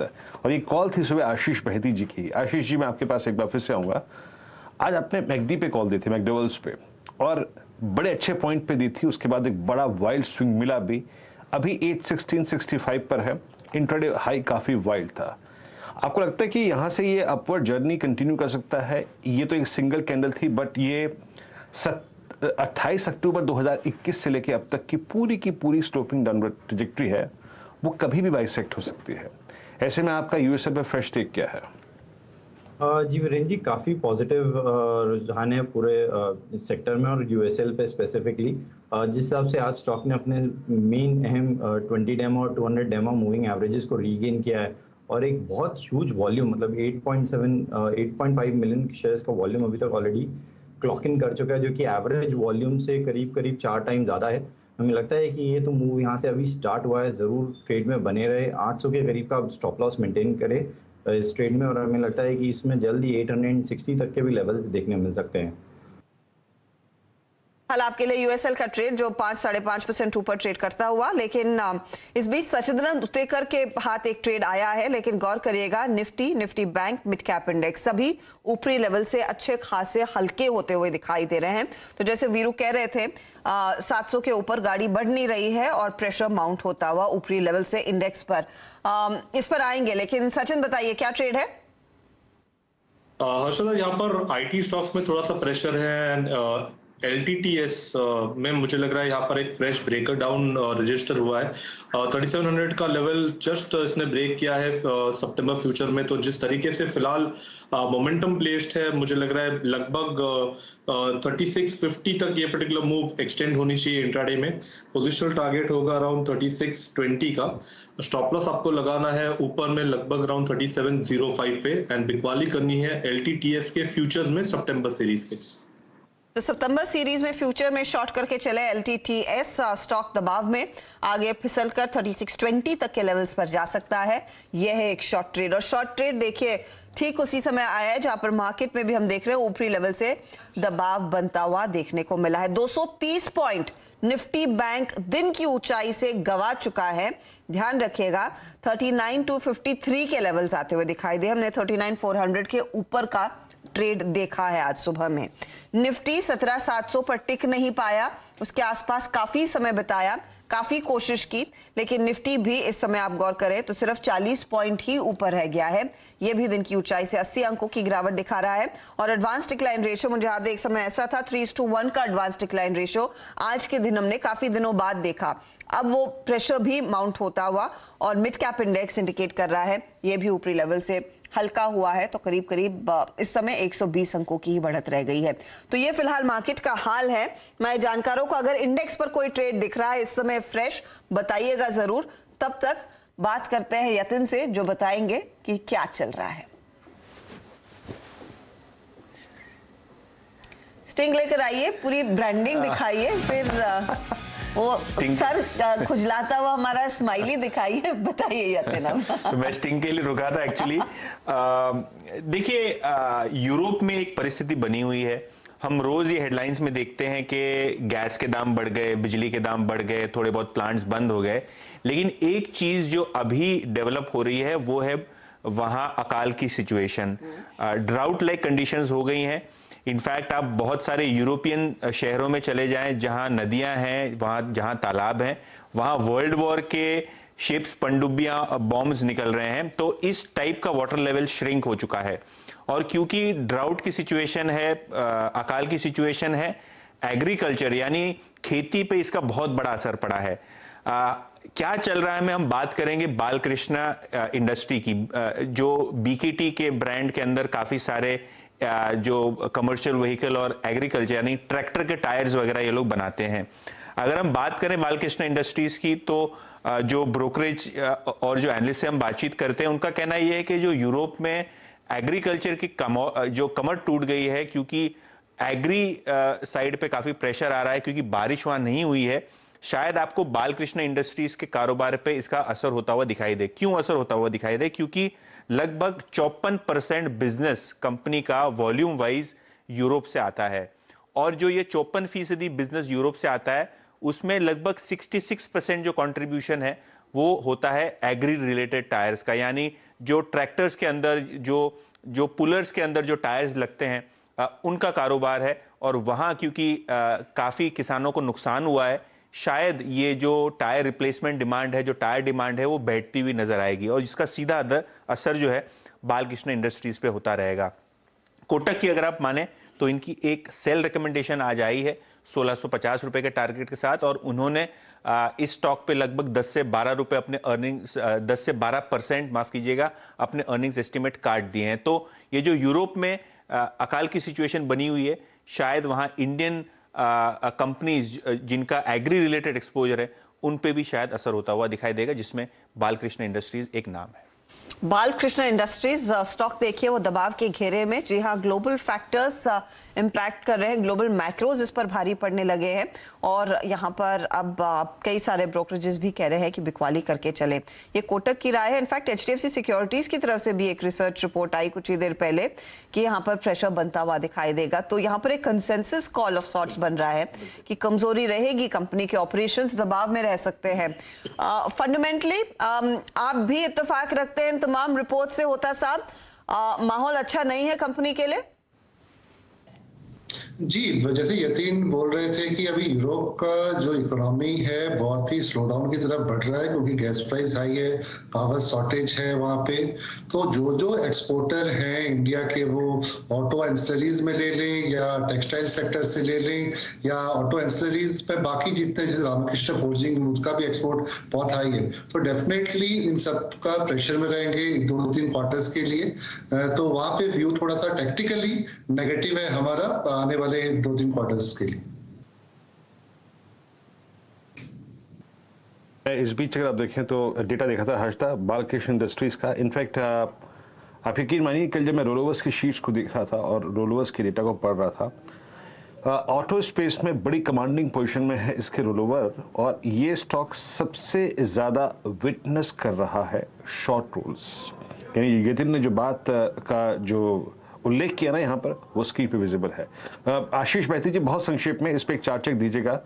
Do you think it's a nice और एक अच्छा कैंडिडेट है शॉर्ट का, और शॉर्ट कैरी करना है, या फिर सितंबर सीरीज के लिए कोई पुट ऑप्शन जो आपके जहन में आता हो, क्योंकि सबसे स्ट्रॉन्ग शॉर्ट रोलओवर्स इसमें हुए हैं सितंबर की सीरीज के लिए?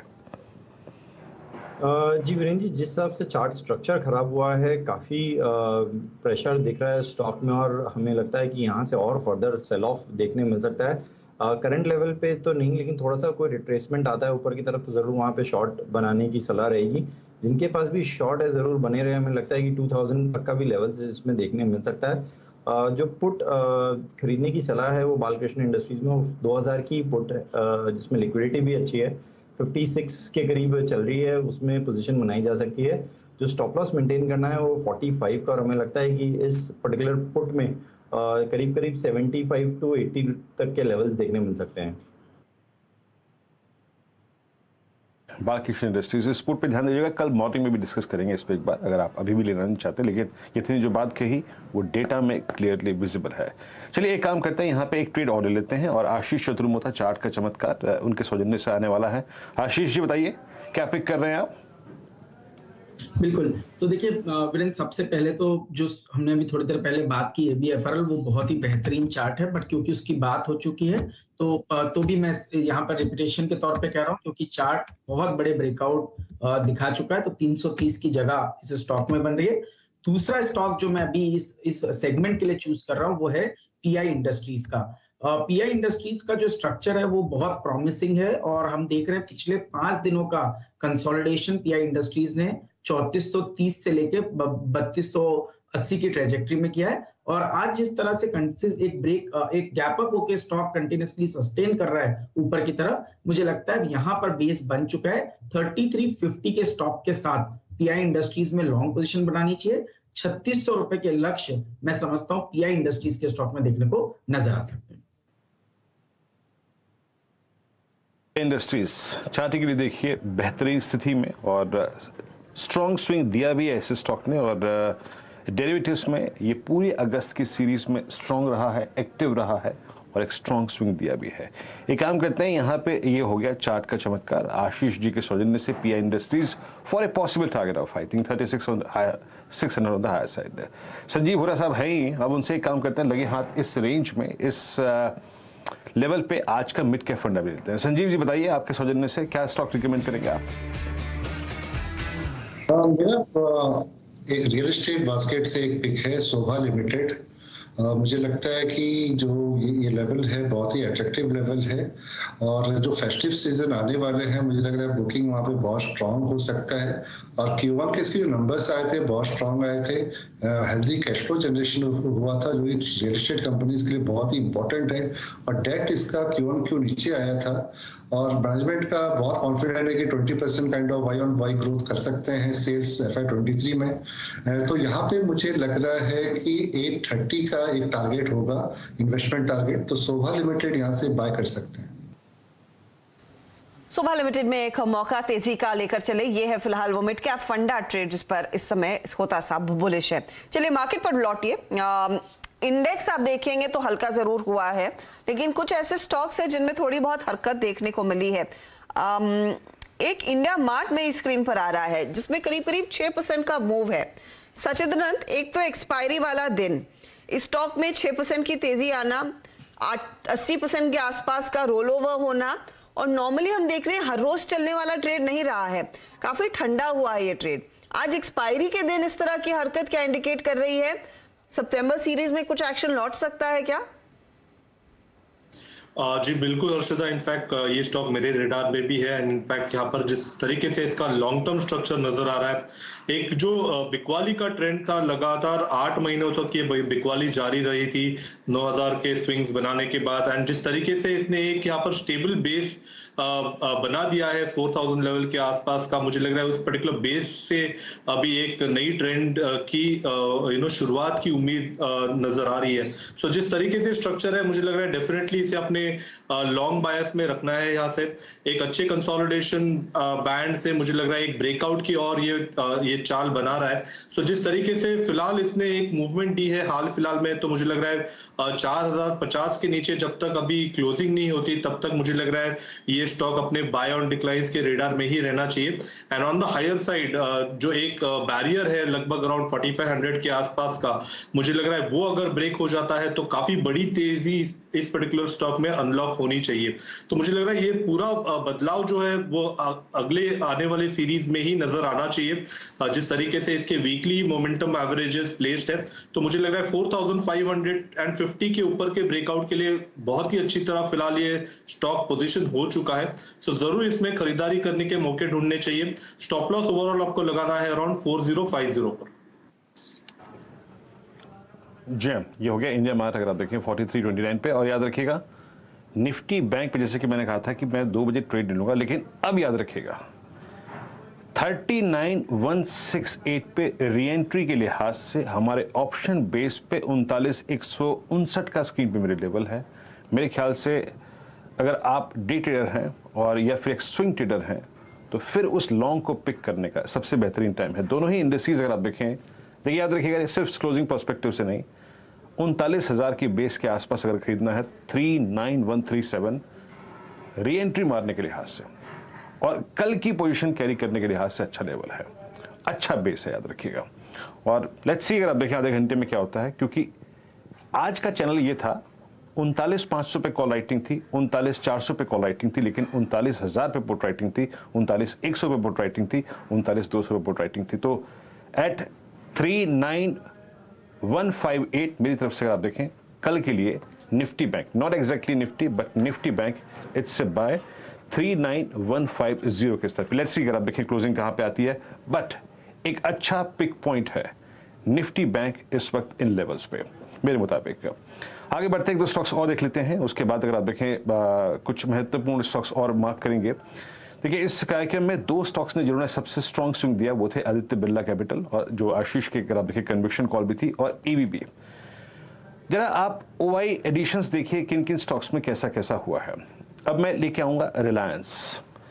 रिलायंस पिछले 4 दिन से और अपने एक बड़े इवेंट से पहले, अगर आप देखें अपने इवेंट से पहले, एक शांत रेंज में बैठा हुआ है। अगेन ये डिस्कशन अगर आप देखें जो भी हो रहा है ये इवेंट के मद्देनजर हो रहा है, इसकी प्लेसमेंट के मद्देनजर हो रहा है।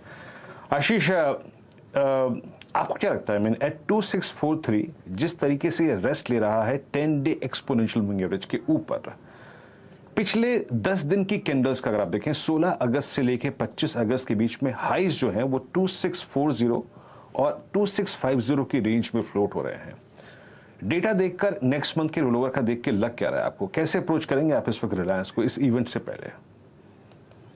जी देखिए, मेरे हिसाब से तो बहुत ही बढ़िया पोजीशनिंग रिलायंस की बनी हुई है। और आप डेटा में देखें तो वीकली चार्ट पर आप देखेंगे कि कंसिस्टेंटली स्टॉक ने बेस बनाया 2400 पे, 2400 से नया बेस बना 2500 और 2500 से इवेंचुअली 2640 की ट्रेजेक्टरी में स्टॉक आ चुका है। मेरे हिसाब से तो अब 2590 2580 पे ही एक अच्छा सपोर्ट रिलायंस के स्टॉक में देखने को नजर आएगा। और ये जो 5-6 दिन का कंसोलिडेशन चल रहा है, जैसे ही 2660 के ऊपर स्टॉक निकलता है, मैं समझता हूँ एक ट्रेजेक्टरी स्टॉक में अपवर्ड बनेगी 2750 की। तो मेरे समझ से 100-125 रुपए की तेजी रिलायंस में देखने को मिलेगी। बाय ऑन डिप की रणनीति होनी चाहिए।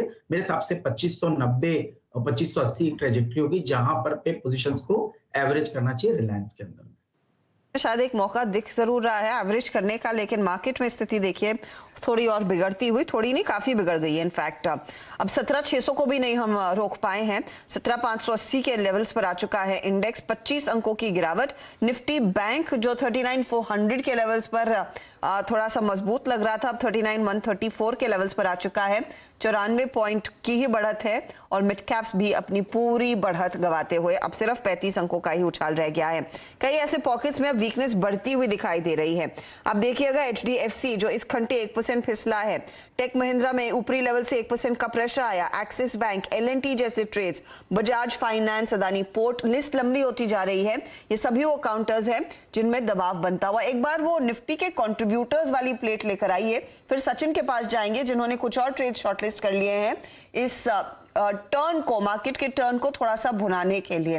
लेकिन पहले निफ्टी के कंट्रीब्यूटर्स देखिए। हम तेजी की तरफ कई काउंटर्स की बात पहले कर रहे थे, लेकिन इस समय इन्फोसिस, TCS, बजाज फाइनेंस और L&T ये वो स्टॉक्स है जो ज्यादा भार डाल रहे हैं बाजार पर।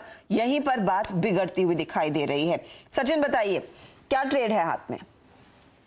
हर्षदा, मुझे लग रहा है यहाँ पर आईटी में से ही थोड़ा सा दबाव गहराता हुआ नजर आ रहा है। जिस तरीके से माइंडट्री ने यहाँ पर एक फ्रेश ब्रेकडाउन रजिस्टर किया है 60 मिनट चार्ट्स पे, तो क्लियरली यहाँ पर एक इनवर्स फ्लैग ब्रेकडाउन है। तो मुझे लग रहा है यहाँ पर इसे भी चेस करना चाहिए ऑन द शॉर्ट साइड। जिस तरीके से स्ट्रक्चर है, स्टॉप लॉस आपको लगाना है अराउंड 3325 के। यहाँ पर पहला टारगेट होगा अराउंड 3250 का, एंड पैटर्न का टारगेट लगभग अराउंड 3150 के आसपास प्लेस्ड है। तो मुझे लग रहा है काफी बड़ी डाउन मूव के लिए माइंडट्री भी पोजीशनड है, सो जरूर इस पे बिकवाली कीजिए। में भी एक शॉर्ट कॉल आता हुआ, तो मिड कैप आईटी पर दरअसल पहले L&T टेक सर्विसेज पर एक सेल साइड का ट्रेड आया, अब माइंडट्री में भी बिकवाली का ही ट्रेड आ रहा है। ये दो मंदी के ट्रेड जो सचिन ने पिक किए हैं। एक और स्टॉक जो पिघल रहा है, लार्जली पिट रहा है, वो है अदानी पोर्ट। 2% के नुकसान पर स्टॉक खड़ा है। यहां पर ऊपरी लेवल्स पर अचानक बिकवाली बढ़ती हुई दिखाई दी। अमित, 820 के लेवल्स आ चुके हैं, अगला लेवल क्या होगा वॉच करने वाला? हर्षिता मैम, लेवल 820 है, इसका 20 डेमा लगभग 804 के आसपास है। तो मुझे लगता है स्टॉक जिस हिसाब से हम बेरिश कैंडल देख रहे हैं 804 तक तो इमीडिएट बेसिस में स्लिप कर सकता है। स्टॉप लॉस एक टाइट रखूंगा लगभग 830 रुपीज का। अदानी पोर्ट्स आपकी स्क्रीन पे 820 पे। अच्छा, इसमें कोई दरार नहीं है कि ये दो स्टॉक्स, स्पेशली अदानी पोर्ट्स, मुझे याद है लास्ट वीक इनफैक्ट फ्राइडे को आशीष चतुर्मुता जी की कॉल भी थी, बहुत स्ट्रॉन्ग मोमेंटम था, लेकिन जो मोमेंटम है वो सडनली कोलैप्स हो गया। और मुझे याद है उस दिन की वो 19 अगस्त की कैंडल, जब इसने एक वाइल्ड स्विंग दिया था, 883 का स्विंग दिया था, अगले दिन कैंडल रिवर्सल और फिर अब ये 10 डे एक्सपोनेंशियल मूविंग एवरेज को अवॉइड करता हुआ थोड़ा सा अगर आप देखिए जो मोमेंटम है यहाँ पर खराब हो गया है। और देखिए अदानी इंटरप्राइजेस, अदानी पोर्ट्स दोनों बैकफुट पे हैं। कल का सिंजन जो स्टॉक था जो बहुत सुपर मूव देखे गया, आज सिंक हो गया ये स्टॉक। एक हैवी वेट की और बात कर लेते हैं जो कि क्रिटिकल जंक्चर पे है, एक लेवल पे है। और आशीष देखिए बहुत सारे चतुर्मुदा जी स्टॉक्स में हमने रिवर्सल देखा। एक बार आप बजाज फाइनेंस को देखिए, बजाज फाइनेंस की 23 अगस्त की कैंडल का लो एग्जैक्टली वही था, 20 डे एक्सपोनेंशियल मूविंग एवरेज, और अभी भी 70,070 पे जब ये ट्रेड कर रहा है वही 20 डे में इसको होल्ड कर रहा है। आपकी अप्रोच क्या होगी सर इस वक्त आशीष? और बजाज फाइनेंस पे कोई नेगेटिव व्यू है आपका या फिर 7,000 का साइकोलॉजिकल लेवल है वो सिक्योर रहेगा? नहीं, जिस तरह से वीरेंद्र प्रेशर बन रहा है और जिस तरह का बिल्डअप हो रहा है, मुझे लगता है स्टॉक में आपको एक बार 6900 से 6850 तक की ट्रेजेक्टरी देखने को नजर आ सकती है। और आपको याद होगा कि स्टॉक में एक बहुत ही बड़ा मूव मिला था 6200 से, हमने देखा 7600 तक के मूव काफी शार्प थे। तो मेरे हिसाब से ये रिवर्स थोड़ा हो रहा है और वीकली चार्ट पर इसने जिस तरह से 7200 के जोन को ब्रेक किया है उसको देखते हुए मुझे लगता है 6850 तक की जगह बजाज फाइनेंस के स्टॉक में देखने को नजर आएगी। तो थोड़ी वीकनेस है, अगर से कोई एग्रेसिव शॉर्ट सेलर्स है तो डेफिनेटली मेरे हिसाब से 7150 का एक स्टॉप लॉस लगाकर शॉर्ट पोजीशन बजाज फाइनेंस में बनाई जा सकती है 6850 के लक्ष्य के लिए। तो बजाज फाइनेंस में भी देखिए इस समय एक मंदी का ट्रेड आता हुआ, एक के बाद एक दिग्गज काउंटर्स फिसल रहे हैं और बाजार पर डाल रहे हैं और भी ज्यादा प्रेशर। कुछ देर पहले हमने देखा था 200 पॉइंट से ज्यादा का नुकसान डे हाई से निफ्टी बैंक दिखा रहा था, अब 400 पॉइंट से ज्यादा की गिरावट देखने को मिल रही है। 39,000 के लेवल्स को जो कल हमने पार किया था वो भी नहीं टिका है। तो एक के बाद एक वो जो इंपॉर्टेंट लेवल्स थे उनके नीचे मार्केट फिसलता हुआ। अब आप देखिए किसी भी समय अगर प्रेशर इंटेंसिफाई होता है और बढ़ जाता है तो शायद 17,500 भी टूट सकता है। 17,515 तक का लो कुछ ही क्षण पहले हमने देखा स्क्रीन पर। 39,000 तो डिसाइसिवली टूट चुका है। 38,964 650 तक के लेवल्स हमने स्क्रीन पर ही देख लिए हैं। तो दबाव साफ तौर से स्क्रीन पर है। अब डीलिंग रूम में क्या हो रहा है, अचानक ये सेल साइड की जो पोजीशंस बनी है, उम्मीद तो थी कि शायद हम अगस्त सीरीज को थोड़े से हायर नोट पर एंड करेंगे, लेकिन वो होता दिखाई नहीं दे रहा है। यतिन बिल्कुल हर्षदा, एक्चुअली ऑप्शन डेटा भी यही सजेस्ट कर रहा था कि शायद हम पॉजिटिव नोट पे बंद हो जाएं, तो ये थोड़ा मूव सरप्राइजिंग है। ऑब्वियसली जो बाजार का बायस है वो है 17,400 17,500 ब्रेक नहीं होगा और बुल्स उसको डिफेंड करेंगे, और इसीलिए डीलिंग रूम्स का बायस सितंबर सीरीज के लिए भी थोड़ा बहुत पॉजिटिव नोट पे ही है। अगर हम बैंक ऑफ बड़ौदा की स्पेसिफिकली बात करें तो यहाँ डीलिंग रूम्स बीटीएसटी की एडवाइस भी अपने क्लाइंट्स को दे रहे हैं, क्योंकि उनको लगता है कि 130 से लेके 132 तक के लेवल्स यहाँ 1-2 दिनों में देखने को मिलने चाहिए। एक बड़ा एफआई यहाँ खरीदारी कर रहा है, और अगर आप ओपन इंटरेस्ट का डेटा देखें, रोल ओवर का डेटा देखें, तो यहाँ काफी अच्छी तेजी के सौदे आपको सितंबर सीरीज में देखने को मिल रहे हैं, और पीएसयू बैंक्स इन पर्टिकुलर काफी अच्छे मोमेंटम में जो मिड साइज की हैं। इसके अलावा डीएलएफ रियल एस्टेट मोमेंटम खेलने के लिए डीलिंग रूम्स को लगता है कि पोजिशनली यहाँ 400 से लेकर 410 तक के टारगेट्स आने चाहिए, और काफी अच्छा मोमेंटम आपको रियल एस्टेट स्टॉक्स पे देखने को मिल रहा है। काफी एचएनआई डेस्क यहाँ एक्टिव है, और इसीलिए डीलिंग रूम्स को लगता है कि 15 से 20 रुपए का अप मूव आपको डीएलएफ में भी सितंबर सीरीज में पोजिशनली देखने को मिल सकता है। जी हाँ, बैंक ऑफ बड़ौदा और डीएलएफ, इसमें तो कोई दराई नहीं जनाब कि पीएसयू बैंकिंग बास्केट जो है वो बहुत ही स्ट्रांग है। और यतिन ने अगर आप देखें बिल्कुल सही कहा कि बैंक ऑफ बड़ौदा का बिल्डअप भी है वो काफ़ी इंप्रेसिव है। इनफैक्ट बैंक ऑफ बड़ौदा और कैन बैंक दोनों, इनफैक्ट कैन बैंक तो इस कार्यक्रम में डिस्कस भी हुआ है। बैंक ऑफ बड़ौदा आप समझ लीजिए जनाब कि जो इसकी अगर मैं इस चार्ट को देखूँ ना थोड़ा सा लंबे टर्म के प्रोस्पेक्टिव से कि आखिरकार ये प्राइस का मतलब क्या है, 126 का मतलब 30 अप्रैल 2020 यानी कोविड-1 के एरा से अगर आप देखें तो जो चैनल चल रही है उस चैनल के हायर एज को, मतलब अभी तक का जो राइजिंग ट्रेंड रहा वो एक रेस्ट्रिक्टेड जोन में रहा, लेकिन अब उसके भी हायर जोन को बाइसेक्ट करता हुआ। ये सचिन जी आपका टेक क्या होगा, अगर 126 128 की रेंज को बाइसेक्ट कर दे तो अगस्त के बाद सितंबर के लिए आपका आउटलुक क्या है बैंक ऑफ बड़ौदा पे? वीरेंद्र जी, इनफैक्ट काफी सिमिलर स्ट्रक्चर है ये कैन बैंक के साथ, काफी मिलता जुलता है। जिस तरीके से इसने एक रिबाउंड दिया है, काफी क्लासिकल वी पैटर्न रिकवरी है, जिसका ब्रेकआउट अभी के सत्र में ही 126 के ऊपर रजिस्टर हुआ है। तो मुझे लग रहा है यहाँ पर भी एक अच्छा पॉजिटिव बायस ही रखना चाहिए।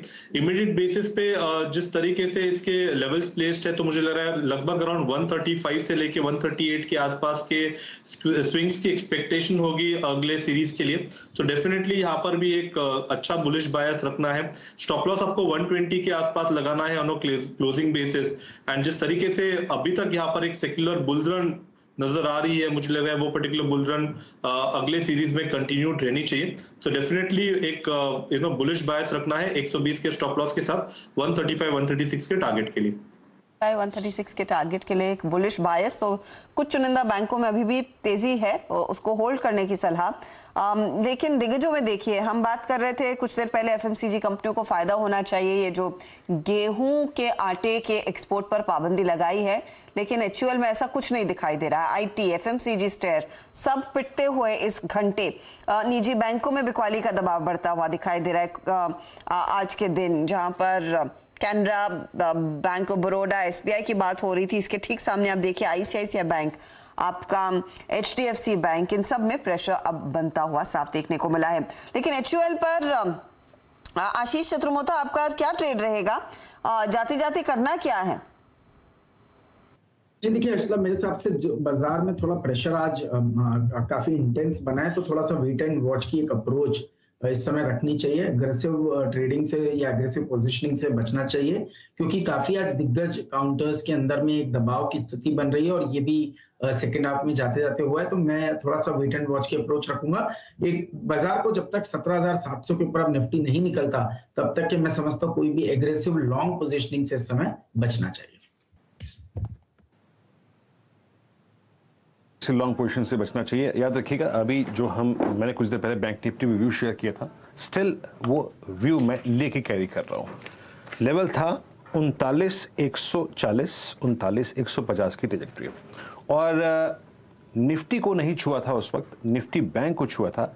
39,006 का लेवल है। लेकिन याद रखिएगा, उस पोजीशंस पे जिस रिस्क जोन को मैं लेके चल रहा हूँ वो है 10 डे एक्सपोनेंशियल मूविंग एवरेज, और वो आता है करीब करीब, मान लीजिए अगर आप निफ्टी पे लॉन्ग है, निफ्टी बैंक पे लॉन्ग है, माफ कीजिएगा, तो rising 10 day exponential moving average, उसको अपना एक सुरक्षित स्टॉप लॉस मान के चलिएगा, और वो आता है करीब करीब 38,810 के जोन में। बहुत दूर नहीं है, हार्डली आप देखें 150-200 पॉइंट, उसको एक रिस्क जोन मान के चलिएगा 38,810। बट स्टिल याद रखिएगा, we are long on bank Nifty, जो मेरी क्लोजिंग की अप्रोच है उसके मुताबिक, क्योंकि 2 बजे मैंने कोई ट्रेड नहीं दिया। बट स्टिल इस लेवल पे मैं एक बाय ट्रेड के बारे में सोच रहा हूं, और वो व्यू मैंने कुछ देर पहले शेयर किया था, मैं स्टिल उस पर कायम हूं।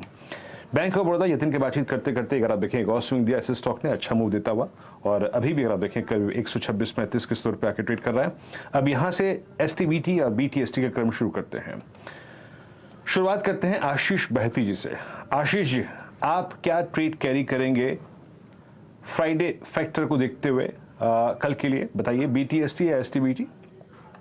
वीरेंद्र जी, एक एसटीबीटी के तौर पे एक ट्रेड ले जाना चाहूँगा। जिस हिसाब से क्रैकडाउन देखने मिला है अंबुजा सीमेंट में, स्टॉक कंटिन्यूसली प्रेशर में है, और आज 400 का एक अहम जो इसका सपोर्ट लेवल था, स्टॉक ने उसे भी तोड़ दिया है। तो यहाँ पे करंट लेवल पे बिकवाली की सलाह रहेगी।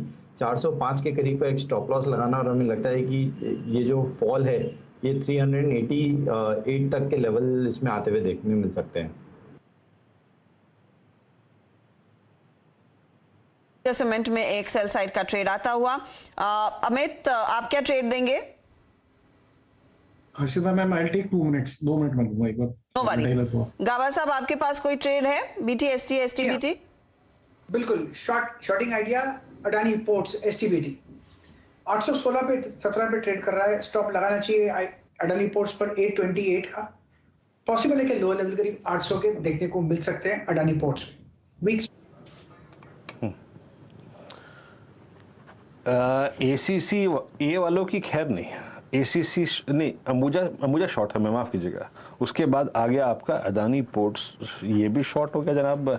आशीष चतुर्मोता जी, आप भी कुछ शॉर्ट करके ले जा रहे हैं या फिर बाय करके ले जा रहे हैं?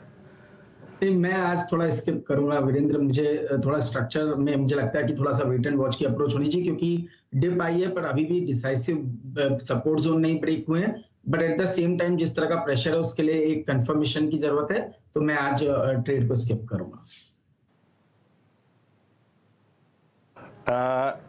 आपका ट्रेड है स्किप, यानी no trade. Sometimes no trade is good trade, ठीक है, समझ में नहीं आ रहा तो कोई दिक्कत की बात नहीं है। अमित सेठ जी, आप बताइए क्या लेंगे, सेल बाय? वीरेंद्र जी, आज स्किप करना चाहूंगा थोड़ा। सेकंड हाफ में एकदम सेलिंग में भी एक्सपायरी रिलेटेड है, तो कहीं रॉन्ग नहीं हो जाओ कल सुबह। तो मैंने fail to understand the move. कल पता चलेगा कि एक्चुअली क्या हो रहा है यहाँ पे। होता है ऐसे दिन, कभी कभी बाजार भी एकदम गुगली फेंक देता है और आज की एक्सपायरी वैसी ही है। सोचा क्या था, हो क्या रहा है, और ट्रेड लेने में ऑफ कोर्स हेजिटेशन तो है ही। तो अंबुजा सीमेंट, अदानी पोर्ट आया। सचिन, कोई ट्रेड है आपके पास या फिर आप भी स्किप करना ठीक समझ रहे हैं? हर्षिता, मुझे लग रहा है यहाँ पर जो आईटी में हमने 2 स्टॉक्स डिस्कस किए थे, L&T technology services and Mindtree, I think दोनों में थोड़ा सा दबाव है। इनफैक्ट L&T टेक्नोलॉजी का जो एक पहला टारगेट दिया था वो ऑलरेडी अचीव हो चुका है, तो 3620 का टारगेट यहाँ पर अभी भी ओपन है। बट माइंडट्री में भी मुझे लग रहा है कि जिस तरीके से स्ट्रक्चर है, अभी भी यहाँ पर शॉर्ट्स डिप्लॉय करने चाहिए एंड कैरी फॉरवर्ड करने चाहिए। तो यहाँ पर जो 3250 का जो टारगेट है, मुझे लग रहा है वो ओपन है, तो यहाँ पर फ्रेश शॉर्ट्स अभी भी डिप्लॉय करने चाहिए माइंडट्री में। तो ये मेरा एसटीबीटी ट्रेड होगा। जो लेवल्स में यहाँ पर दे रहा हूँ वो सितंबर फ्यूचर्स के है। सितंबर फ्यूचर्स लगभग अराउंड 3318 के आसपास फिलहाल ट्रेंड हो रहे हैं। स्टॉप लॉस आपको लगाना है 3346 पे एंड टारगेट होगा लगभग अराउंड 3250 तक का। ओके, माइंडट्री पर आप देखें, आपकी मिड कैप आईटी में प्रेशर है, याद रखिएगा। और माइंडट्री डे लो की रिजेक्टरी में आके ट्रेड करता हुआ। इस बीच एक स्टॉक में मार्क करना चाहूँगा यहाँ पे। डॉक्टर साहब, ये ट्रेड किस किस के बचे हैं प्लीज़ मेरे को बताइएगा, लेकिन उससे पहले मैं यहाँ पे एक चीज़ मार्क करना चाहूँगा। एक बार आप देखिए, बाजार मतलब हायर लेवल से रिट्रेस हुआ, but look at doctor Lal path lab. Doctor Lal path lab आपकी स्क्रीन पर कल भी हम डिस्कस कर रहे थे इसको, जब हम अपोलो को का जिक्र कर रहे थे तब भी मैंने जिक्र किया था डॉक्टर लाल पैथलैब कुछ पॉजिटिव कर रहा है। आज इसकी एक ग्रीन कैंडल क्रिएट हुई है और इस ग्रीन कैंडल ने जो डिस्कशन हमने कल किया था एग्जैक्टली कि इसका पैटर्न इंडिकेट कर रहा है कि 200 डेमा को छूने जाएगा, एग्जैक्टली आज वैसा ही हुआ। आज इसने 200 डे एक्सपोनेंशियल मूविंग एवरेज को छू दिया। पिछले 10 दिन का 20 दिन का लो एग्जैक्टली 10 डेमा है और इसने छुआ है 200 डेमा को 18 जनवरी 2022 के बाद। आशीष चतुर्मुता जी, कुछ आपको यहाँ पर बेस का हंट या फिर बेस से बाहर निकलने का हंट मिल रहा है क्या? जी, तो वीरेंद्र देखिए, यहाँ पे बहुत अच्छा वीकली चार्ट पर हमने देखा था बेस स्टॉक ने बनाने की कोशिश किया और इवेंचुअली 2360 के ऊपर एक बहुत अच्छा वॉल्यूम के साथ ब्रेकआउट स्टॉक ने दिखाया। तो एक बड़े समय के अंडर परफॉर्मेंस के बाद अब लाल पैथलैब वापस एक रिकवरी फेज में जा रहा है और यहाँ पर मेरा मानना है 2520 के एक पोजिशनल स्टॉप के साथ लॉन्ग पोजीशन बनानी चाहिए। ऊपर में 2700 तक की ट्रेजेक्ट्री शॉर्ट टर्म के अंदर में मैं समझता हूँ लाल पैथलैब के अंदर में देखने को नजर आएगी। तो ओवरऑल जो ये पूरा स्पेस है डायग्नोस्टिक का वो काफी अच्छा दिख रहा है। साथ ही साथ हॉस्पिटल स्पेस में भी स्ट्रेंथ है। तो ये दिखा रहा है कि हेल्थ केयर जो बास्केट है वो कहीं ना कहीं एक अच्छा बेस हॉस्पिटल सेगमेंट और डायग्नोस्टिक स्पेस के अंदर बनता हुआ नजर आ रहा है। स्पेस में थोड़ा सा एक्शन बनता हुआ। इनफैक्ट पिरामिड एंटरप्राइजेस पर भी मैं एक व्यू लेना चाहती हूँ। आशीष चतुर्मुता, ये स्टॉक आज 3%, देखिए गिरते बाजार में 3% के गेन्स पर ट्रेड करता हुआ दिखाई दे रहा है। 2 हफ्ते पहले ही इसके एनसीएलटी से अप्रूवल मिल गया था फार्मा बिजनेस के डीमर्जर को लेकर। अब अगला क्या बचा है स्टॉक में इस तरह का एक्शन दिखाने के लिए? यहाँ पे भी जब से इस इवेंट इस एनसीएलटी की अप्रूवल की बात हुई उसके बाद से हम देख रहे हैं अच्छी स्ट्रेंथ इस स्टॉक में बनना शुरू हुई है और लंबे समय के चार्ट में यहाँ पर भी एक अच्छा बेस बनाकर स्टॉक ने 2000 के ऊपर एक शॉर्ट टर्म ब्रेकआउट दिया है और ट्रेजेक्टरी मुझे लगता है स्टॉक की 2120-2140 तक की बनती हुई नजर आ रही है। 1970 पे एक अच्छा सपोर्ट है, तो 1970 के नीचे का एक स्टॉप रखकर लॉन्ग पोजीशन बनानी चाहिए। 2120-2140 के शॉर्ट टर्म लक्ष्य पिरामिड एंटरप्राइजेस के स्टॉक में देखने को नजर आ सकते हैं। तो बाजार में कुछ ऐसे चुनिंदा काउंटर्स हैं डॉक्टर लाल पिरामिड जिसमें तेजी का ट्रेड लिया जा सकता है, लेकिन मंदी की तरफ बार बार नजरें खिंच रही हैं।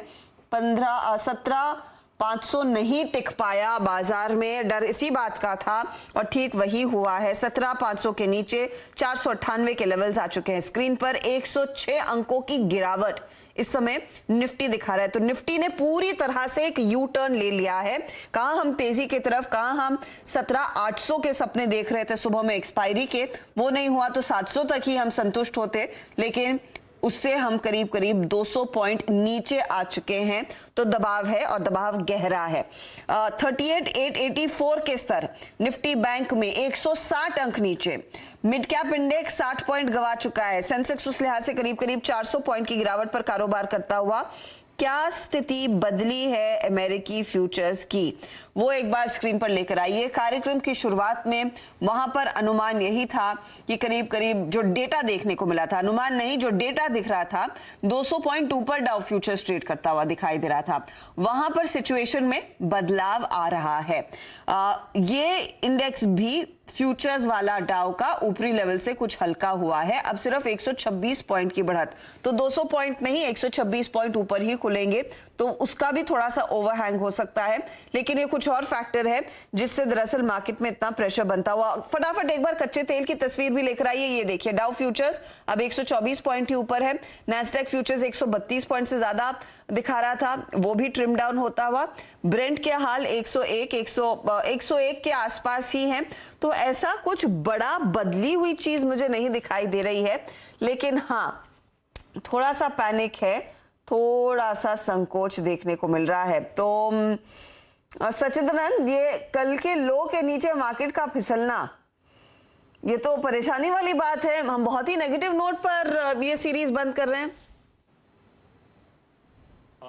हर्षदा, इनफैक्ट आज की एक्सपेक्टेशन ही बन रही थी कि लगभग अराउंड 17,600 के आसपास का जो सपोर्ट है वो शायद वायलेट ना हो, बट जिस तरीके से यहाँ पे ये शिफ्ट हुआ है मुझे लग रहा है थोड़े से कंसर्निंग क्लोजिंग है। एंड जिस तरीके से फिलहाल इसका डेटा प्लेस्ड है, तो मुझे लग रहा है कल के सत्र के लिए वापस हम एक बार अपने 20 डे एक्सपोनेंशियल मूविंग एवरेज के आसपास भी स्विंग कर सकते हैं, जो लगभग 17,400 के आसपास है। तो आई थिंक 17,400 17,340 जहां पर एक रिसेंट स्विंग लो बनाया था, आई थिंक वो एक काफी क्रिटिकल जंक्चर होगा।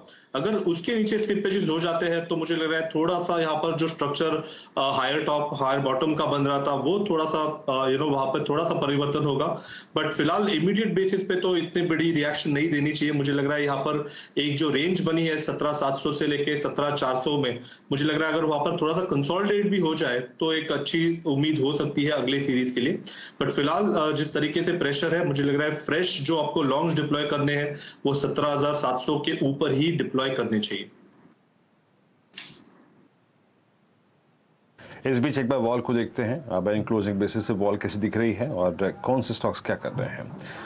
इस क्लोजिंग में याद रखिएगा निफ्टी अभी 17,508 का लेवल है, लेकिन अभी निफ्टी ने 10 day exponential moving average wallet कर दिया है और ये क्लोजिंग बेसिस पे शायद अगर आप देखें जो एवरेज है वॉलेट हो जाए, बट स्टिल आई मीन 38,900 पर bank Nifty is too far from I think 10 day exponential moving average. फिर कह रहा हूँ 38,780 और 38,810 इस जोन को अगर आप देखें थोड़ा सा रिस्पेक्ट दीजिएगा।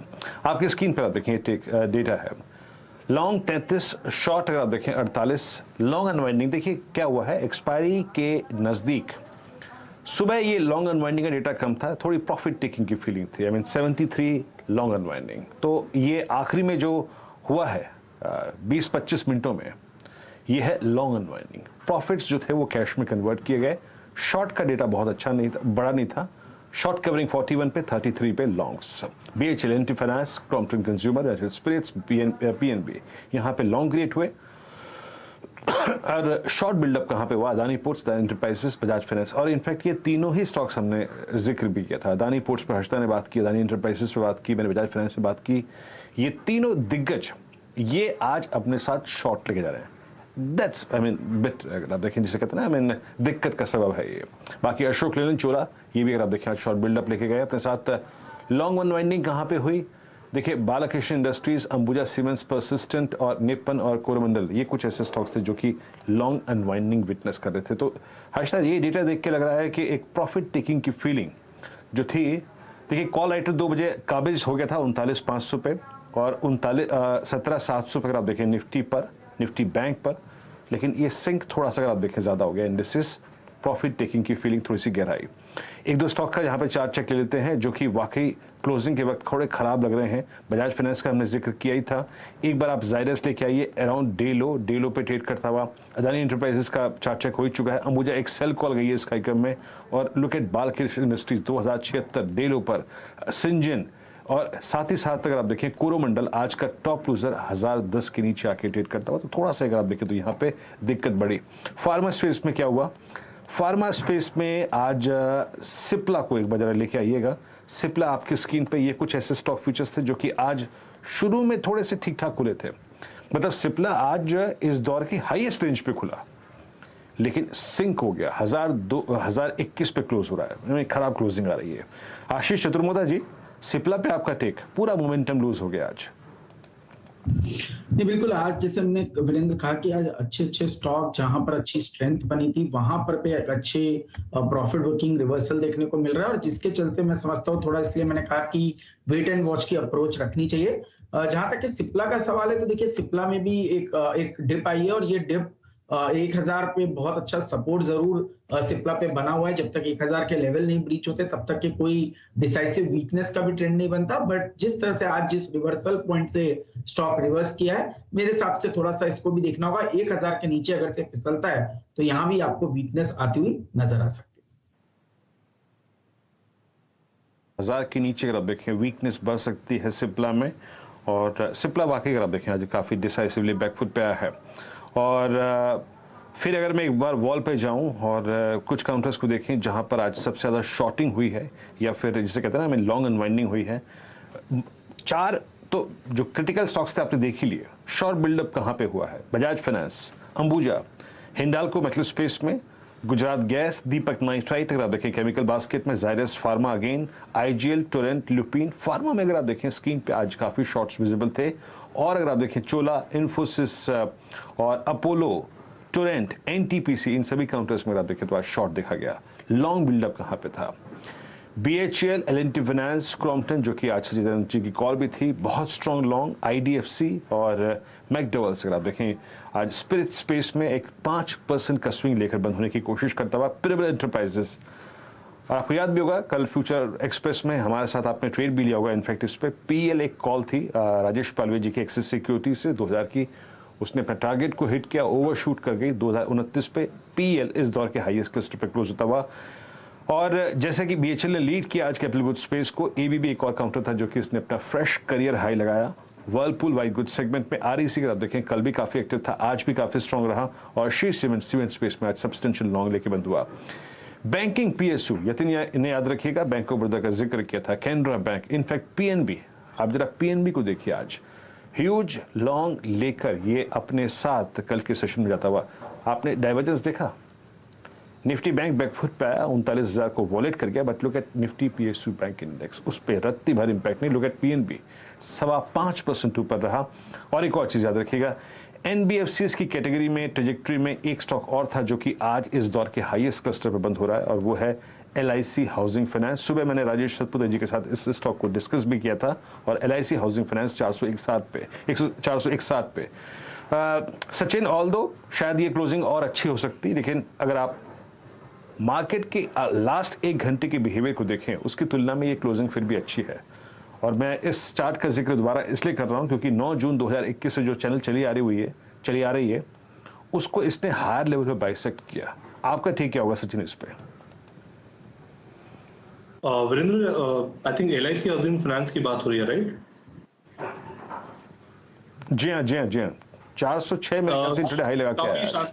यस, काफी शानदार चार्ट स्ट्रक्चर रहा है। इनफैक्ट एक अच्छे ब्रॉडनिंग फॉर्मेशन में स्टॉक लॉक्ड इन है, जिसका हायर एंड लगभग 410 के आसपास है। एंड जिस तरीके से यहाँ पर एक बेस एलिवेट हुआ है 390 के आसपास, तो मुझे लग रहा है इमीडिएट बेसिस पे अगर 410 का लेवल निकल जाता है तो एक काफी बड़ी अपमूव यहाँ पर भी रिलेटिवली नजर आनी चाहिए।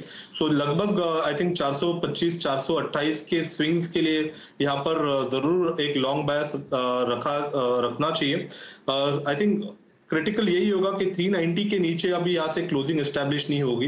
तो मुझे लग रहा है यहाँ पर जो एक ब्रॉडनिंग है, उस ब्रॉडनिंग फॉर्मेशन के ब्रेकआउट के बाद एक अच्छी चाल बन सकती है। तो इमीडिएट बेसिस पे 410 लक्ष्य के लिए यहाँ पर लॉन्ग्स कैरी फॉरवर्ड किए जा सकते हैं।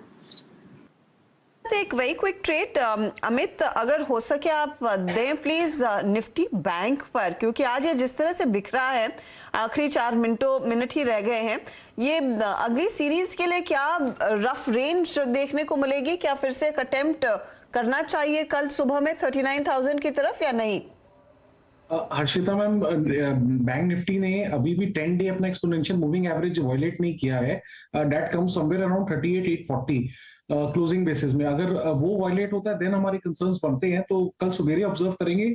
10 डे में कल हमारे लिए अर्ली मॉर्निंग में बहुत क्रूशियल रहेगा from Nifty bank point of view.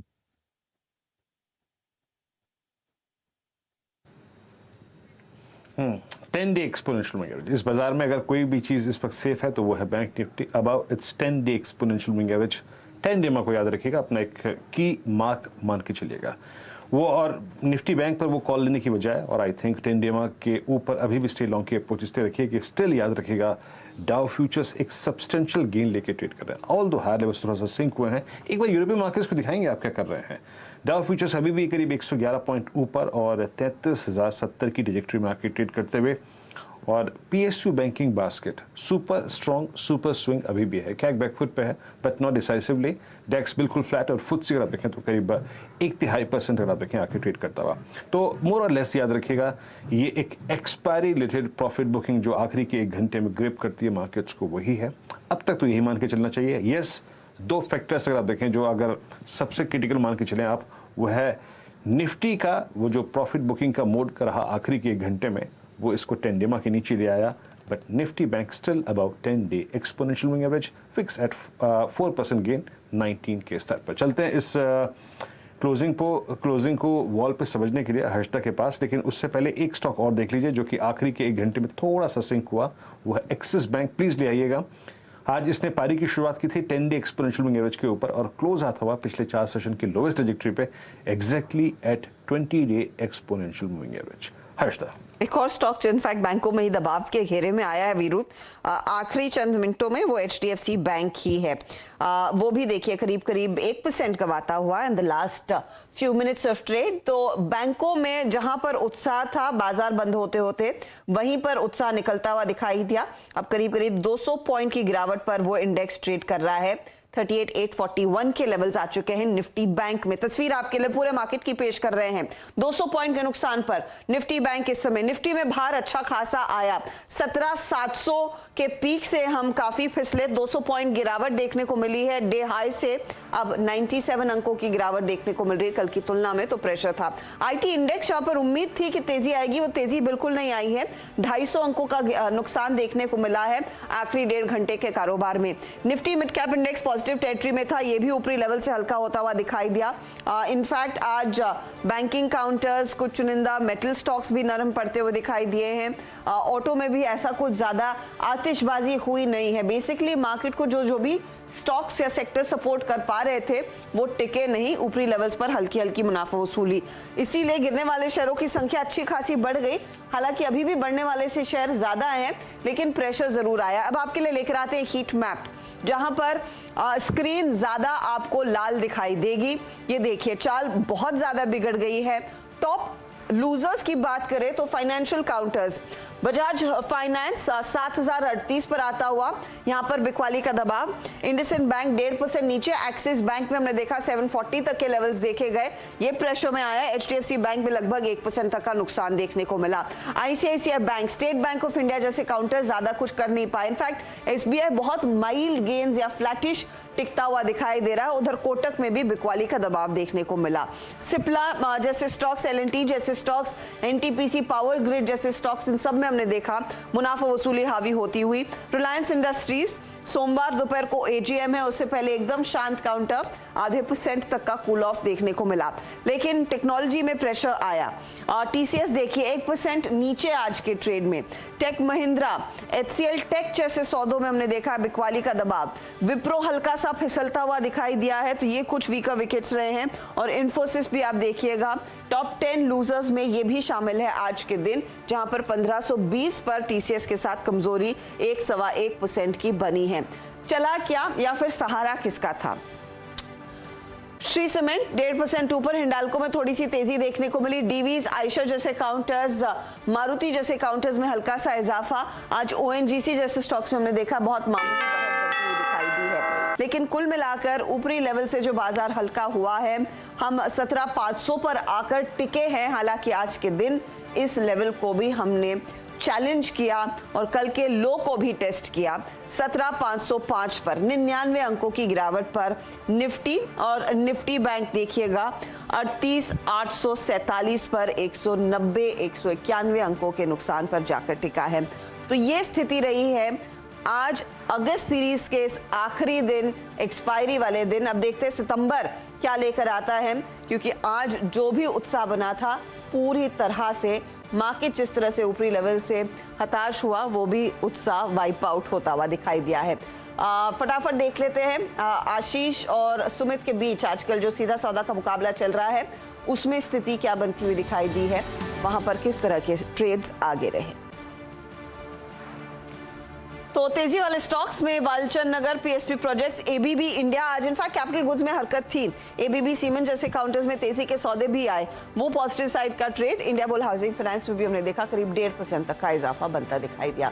आशीष ने एक शॉर्ट साइड का आइडिया दिया था महाराष्ट्र सीमलेस, उसके अलावा एनएचपीसी, डीएफएम फूड्स और एचओईसी जैसे स्टॉक्स थे जहां पर तेजी वाली बात इन्होंने की। कुल मिलाकर एक कमजोर कड़ी मार्केट के लिए आज देखने को मिली है। 17,522 वीरू। अगस्त सीरीज बहुत ही माइल्ड क्लोजिंग। हाँ कह सकते हैं अगर आप हर्षदा, बट सीरीज से कोई गिला शिकवा नहीं है हर्षदा। और अगर आप देखें तो क्लोजिंग बेसिस पे करीब करीब 670 पॉइंट का swing on Nifty, but still अगर आप देखें आखिरी के 1 घंटे का प्रेशर था, और जो डेटा हम देख रहे थे उसके मुताबिक it was long unwinding. Dow futures को छोड़े जा रहे हैं करीब करीब 116 अंकों पर। फिर कल आपसे मुलाकात होगी शुक्रवार, फ्राइडे फैक्टर। सुबह हर्षदा होंगी आपके साथ 7 बजे, और मैं और आशीष 8 बजे शुरू करेंगे मुनाफे की तैयारी की। तब तक के लिए नमस्कार।